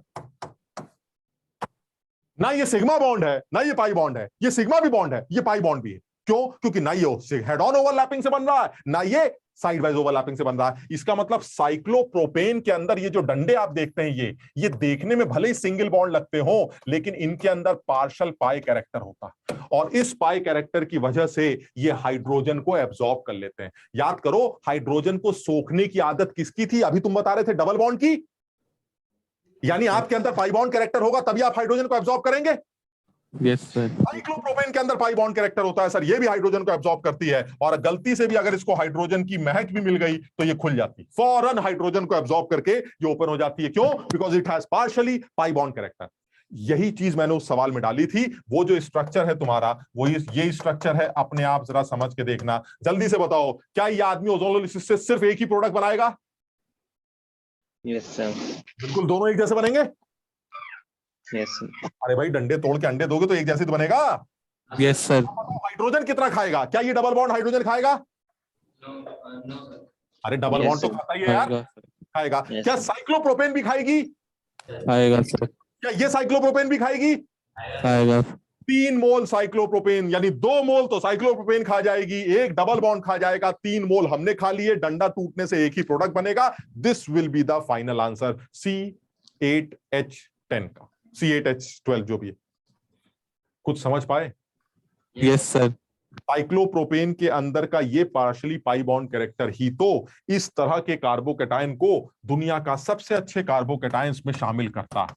ये देखिए आप, कुछ लोग कहते हैं कि इस कार्बोकैटायन में ऐसा क्या है भाई साहब जो आप इतने उछलते हैं, ओ क्या खूबसूरत इतना तगड़ा कार्बोकैटायन। क्योंकि इसके अंदर रेजोनेंस है, और वो भी उस तरह का रेजोनेंस जिसमें 6 रेजोनेटिंग स्ट्रक्चर्स एक जैसे बन रहा है। क्यों कह रहा हूं मैं ऐसा? क्योंकि इस डंडे को आप पाई बॉन्ड की तरह ट्रीट करिए। मानते हो this is a partial pi bond character? अगर ये पार्शियल पाई बॉन्ड कैरेक्टर है तो ये ऐसे रेजोनेंस में पार्टिसिपेट कर सकता है, ऐसे रेजोनेंस में पार्टिसिपेट कर सकता है, और सारे रेजोनेटिंग स्ट्रक्चर बिल्कुल एक जैसे दिखाई देंगे आपको, एक जैसे। और ऐसा कोई स्ट्रक्चर नहीं हो इसमें 6 रेजोनेटिंग स्ट्रक्चर एक जैसे बनते हो। 2 बन सकते हैं, 3 बन सकते हैं, लेकिन 6 के 6 रेजोनेटिंग स्ट्रक्चर एक जैसे। ये जबरदस्त स्टेबल कार्बोकैटायन की कैटेगरी में आता है। This is tricyclopropyl methyl cation, stable, most stable carbocation, समझो। And this is due to resonance and hyperconjugation and inductance. कुछ समझ पाए बात को? यानी कोई अगर आपसे कहे कि भाई ये बताइए ये वाला कार्बोकैटायन कैसा है, तो बहुत सारे बच्चे कहते हैं कैसा क्या है, बस थोड़ा बहुत है जो है। ना ना, थोड़ा बहुत नहीं, बहुत अच्छा है। रेजोनेंस, ये देखिए आप, ये है इसका रेजोनेटिंग स्ट्रक्चर। और एक और रेजोनेंस अगर नीचे वाला देखेंगे ऐसे, तो ये ऐसे, ये दोनों इसके एक जैसे रेजोनेटिंग स्ट्रक्चर। जबरदस्त स्टेबल कार्बोकैटायन की बात कर रहे हैं आप, जबरदस्त स्टेबल। और ऐसे में यहां की बात करेंगे तो ये भी बनेगा, ये भी बनेगा, ये भी रेजोनेंस, ये भी रेजोनेंस, ये भी 6 रेजोनेटिंग स्ट्रक्चर एक जैसे, कमाल हो जाएगा। ठीक है भाई, समझ गए? Yes sir. तो चलो आज इतना ही करते हैं, अगली क्लास में सर एक प्रिपरेशन का क्वेश्चन पूछना था आपसे। सर एक प्रिपरेशन का, सर 3 कार्बन है, सब पे एक ही OH लगा हुआ है। हाँ। एक एक्सेस HI के साथ रिएक्ट कर रहा है, तो एक बार उसका प्रोडक्ट क्या बनेगा? वो तो 2 आइडोप्रोपेन बन जाएगी यार। सर ये तो उस कैसे? ये तो ग्लिसरॉल, एक बार अकल लगाना यार, ये ग्लिसरॉल लिया। अकल लगा के ही पूछ रहा हूँ, बहुत ज्यादा। ये कई स्टेप्स का प्रोसेस है, इतनी हिंट दे देता हूं मैं। तीनों कार्बन पे OH लगे सर। हाँ। तुमने HI के साथ रिएक्शन कराई? Yes sir. तो ऐसे सोचो जैसे कहीं ना कहीं प्रोपीन बनेगी 2-3 स्टेप्स बाद। अब कैसे बनेगी वो तुम सोचना। प्रोपीन मान लो बन गई। सर 2 कंडीशन में बनी, मैंने 2 तरीके से रिएक्शन करी इसकी मैकेनिज्म। ये कहीं प्रोपीन बन, अगर 2 आइडोप्रोपेन बन गया था तो सही है। 2 आइडोप्रोपेन एक तरीके से, सर एक दूसरे तरीके से भी बनाने की कोशिश करी थी मैंने, लेकिन वो वाला मैकेनिज्म गलत चल रहा है। नहीं तो देखो, अगर इस सवाल में आप आंसर की बात कर रहे हैं तो एक ही मैकेनिज्म सही होगी कोई। हाँ सर, वही मैं दूसरा पूछना चाह रहा हूँ, वो गलत किस लिए है? वो गलत हो सकती है, मतलब वो हो सकता है तुम्हें लग रही सही, हम उसके बारे में बात कर लेंगे, लेकिन एक मैकेनिज्म ही सही होगी ये मान के चलो। यानी अगर आपने ग्लिसरॉल ले लिया और उसकी रिएक्शन HI के साथ कराई, तो आप जब इसकी रिएक्शन आगे प्रोसीड करेंगे तो कहीं ना कहीं प्रोपीन बननी चाहिए, और एक बार प्रोपीन बन गई तो प्रोपीन की HI के साथ रिएक्शन मार्कोनिकॉफ एडिशन से 2 आइडोप्रोपेन बना देगी। तो तुम ये देख लो, तुम ये देख लो कि तुम्हारे केस में कहीं प्रोपीन तक पहुंच रहे हो कि नहीं। तो अगर तुम तमीज से प्रोपीन तक पहुंच रहे हो तो वो मैकेनिज्म सही है बस। एक्चुअली सर एक डाउट पूछना था इसमें। एक तो कंडीशन ये है कि हम सारे OH एक साथ हटा के सब पे II लगाएं और 2 I उड़ाएं। बिल्कुल सही है, ठीक है ना सर? और एक मैं पहले जो हिट किया था मेरे दिमाग में कि पहले मैं एक OH को हटाऊं। ना, वो ये जो तुमने पहले बोला था वही सही है सर। वो दूसरा वाला सही क्यों नहीं है? क्योंकि और रिएक्शंस में तो हम वैसे ही करते हैं। यार ये तो नहीं कह सकते कि सही क्यों नहीं है, क्योंकि मैकेनिज्म्स वेरिफिकेशंस तो अपने हिसाब से की जाती हैं, लेकिन ये कि ग्लिसरॉल की HI से रिएक्शन जो 2-आइडोप्रोपेन बनाती है, इसकी प्रपोज्ड मैकेनिज्म यही है कि आप पहले तीनों आई लगाकर 2 आई उड़ाकर 3-आइडोप्रोपीन बनाइए और उसके बाद फर्दर फिर से 2 आई लगा के फिर 2 आई ऊपर वाले, समझ रहे हो, ड्रामेबाजी करके समझ गया सर, वो करते हैं, वो यही सही है। तुम लक्ष्य दूसरे वाले को कैंसिल कर दो एकदम, वो गड़बड़, ठीक है ना। गड़बड़ क्यों है वो समझ में नहीं आ रहा ना। नहीं वो गड़बड़ है, मतलब अगर 3 OH लगे हैं तो सबसे पहले तीनों OH, क्योंकि इसका फाइनल प्रोडक्ट 2-आइडोप्रोपेन बनता है, तो लोगों को मैकेनिज्म प्रपोज करनी है, वो प्रपोज मैकेनिज्म वो है जो तुमने पहले बोली। समझ लो, हमारे कहने से प्रोडक्ट नहीं बना, 2-आइडोप्रोपेन इज द फाइनल प्रोडक्ट, वो मैकेनिज्म क्या होगी, वो प्रपोज मैकेनिज्म आपकी पहले वाली मैकेनिज्म है। और सर एक चीज और पूछनी थी, जैसे कि हम बोलते हैं 2 OH ग्रुप एक साथ लगते नहीं है साथ कार्बन पे, मतलब जब लगते हैं तो वो unstable situation, gem diols are unstable in case of 2 ऐसे केसेस है जिसमें जेम डायोल स्टेबल भी होते हैं, हम बात करेंगे बाद में। पूछो क्या कह रहे हो, तो वो पानी निकाल, यही पूछना था। वो 2 ऐसे केसेस हैं जिसमें जेम डायोल्स स्टेबल है, जिसमें एक केस इंट्रामोलिकुलर हाइड्रोजन बॉन्डिंग का होता है और दूसरा केस जो बनता है वो साइक्लोप्रोपेन या साइक्लोप्रोपेनोन या साइक्लोब्यूटेनोन की हाइड्रोलिसिस का होता है। हम आगे बात करेंगे इस बारे में, ठीक है ना। तो चलो आज इतना ही करते हैं, फिर मिलते हैं सर। हाँ बेटा। सर ये पार्शियल पाई कैरेक्टर का पता कैसे चलेगा और किस में और कहाँ पे लगेगा ये? नहीं और किसी केस में नहीं यार बेटा, ये साइक्लोप्रोपेन की एक बड़ी खूबसूरत बात है, किताबों में इसके बारे में बोला जाता है कि ये कार्बोकैटायन इसलिए स्टेबल है क्योंकि इसके अंदर डांसिंग रेजोनेंस होता है, न जाने क्या क्या होता है, बनाना बॉन्डिंग डांसिंग, कुछ नहीं होता है, बहुत सीधी सी कहानी है। ये बात तुम्हें समझ में आती है कि नहीं कि ये सिग्मा बॉन्ड नहीं, ये समझ में आता है कि नहीं? Yes sir. ये समझ में आता है कि ये पाई बॉन्ड नहीं है? Yes sir. तो फिर ना ये सिग्मा ना ये पाई, यानी ये सिग्मा पाई दोनों? Yes sir. और प्लस चार्ज जब पाई बॉन्ड के अल्टरनेट पोजीशन पर होता है तो रेजोनेंस करता है। Yes sir.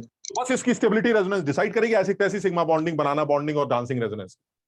बात समझ रहे हो ना, तो चक्कर में पड़ना ही नहीं है सर। वो टेस्ट पाई कैरेक्टर की वजह से यह हाइड्रोजन को एब्जॉर्ब भी करेगा, क्योंकि पाई बॉन्ड अगर है मेरे अंदर तो हाइड्रोजन को खाऊंगा, इसलिए कहा जाता है साइक्लोप्रोपेन आसानी से नॉर्मल रूम टेम्परेचर पर हाइड्रोजिनेट होकर ओपन हो जाती है, ठीक है ना। सर एक बार लास्ट स्लाइड शो कर दें। लास्ट सर एक बार टेस्ट के बारे में भी बात कर लेना आप। ठीक है, मैं वो तुम्हारा 10th वाला वो 11th वाला पोर्शन डालना, वो अच्छा लग रहा है सुझाव।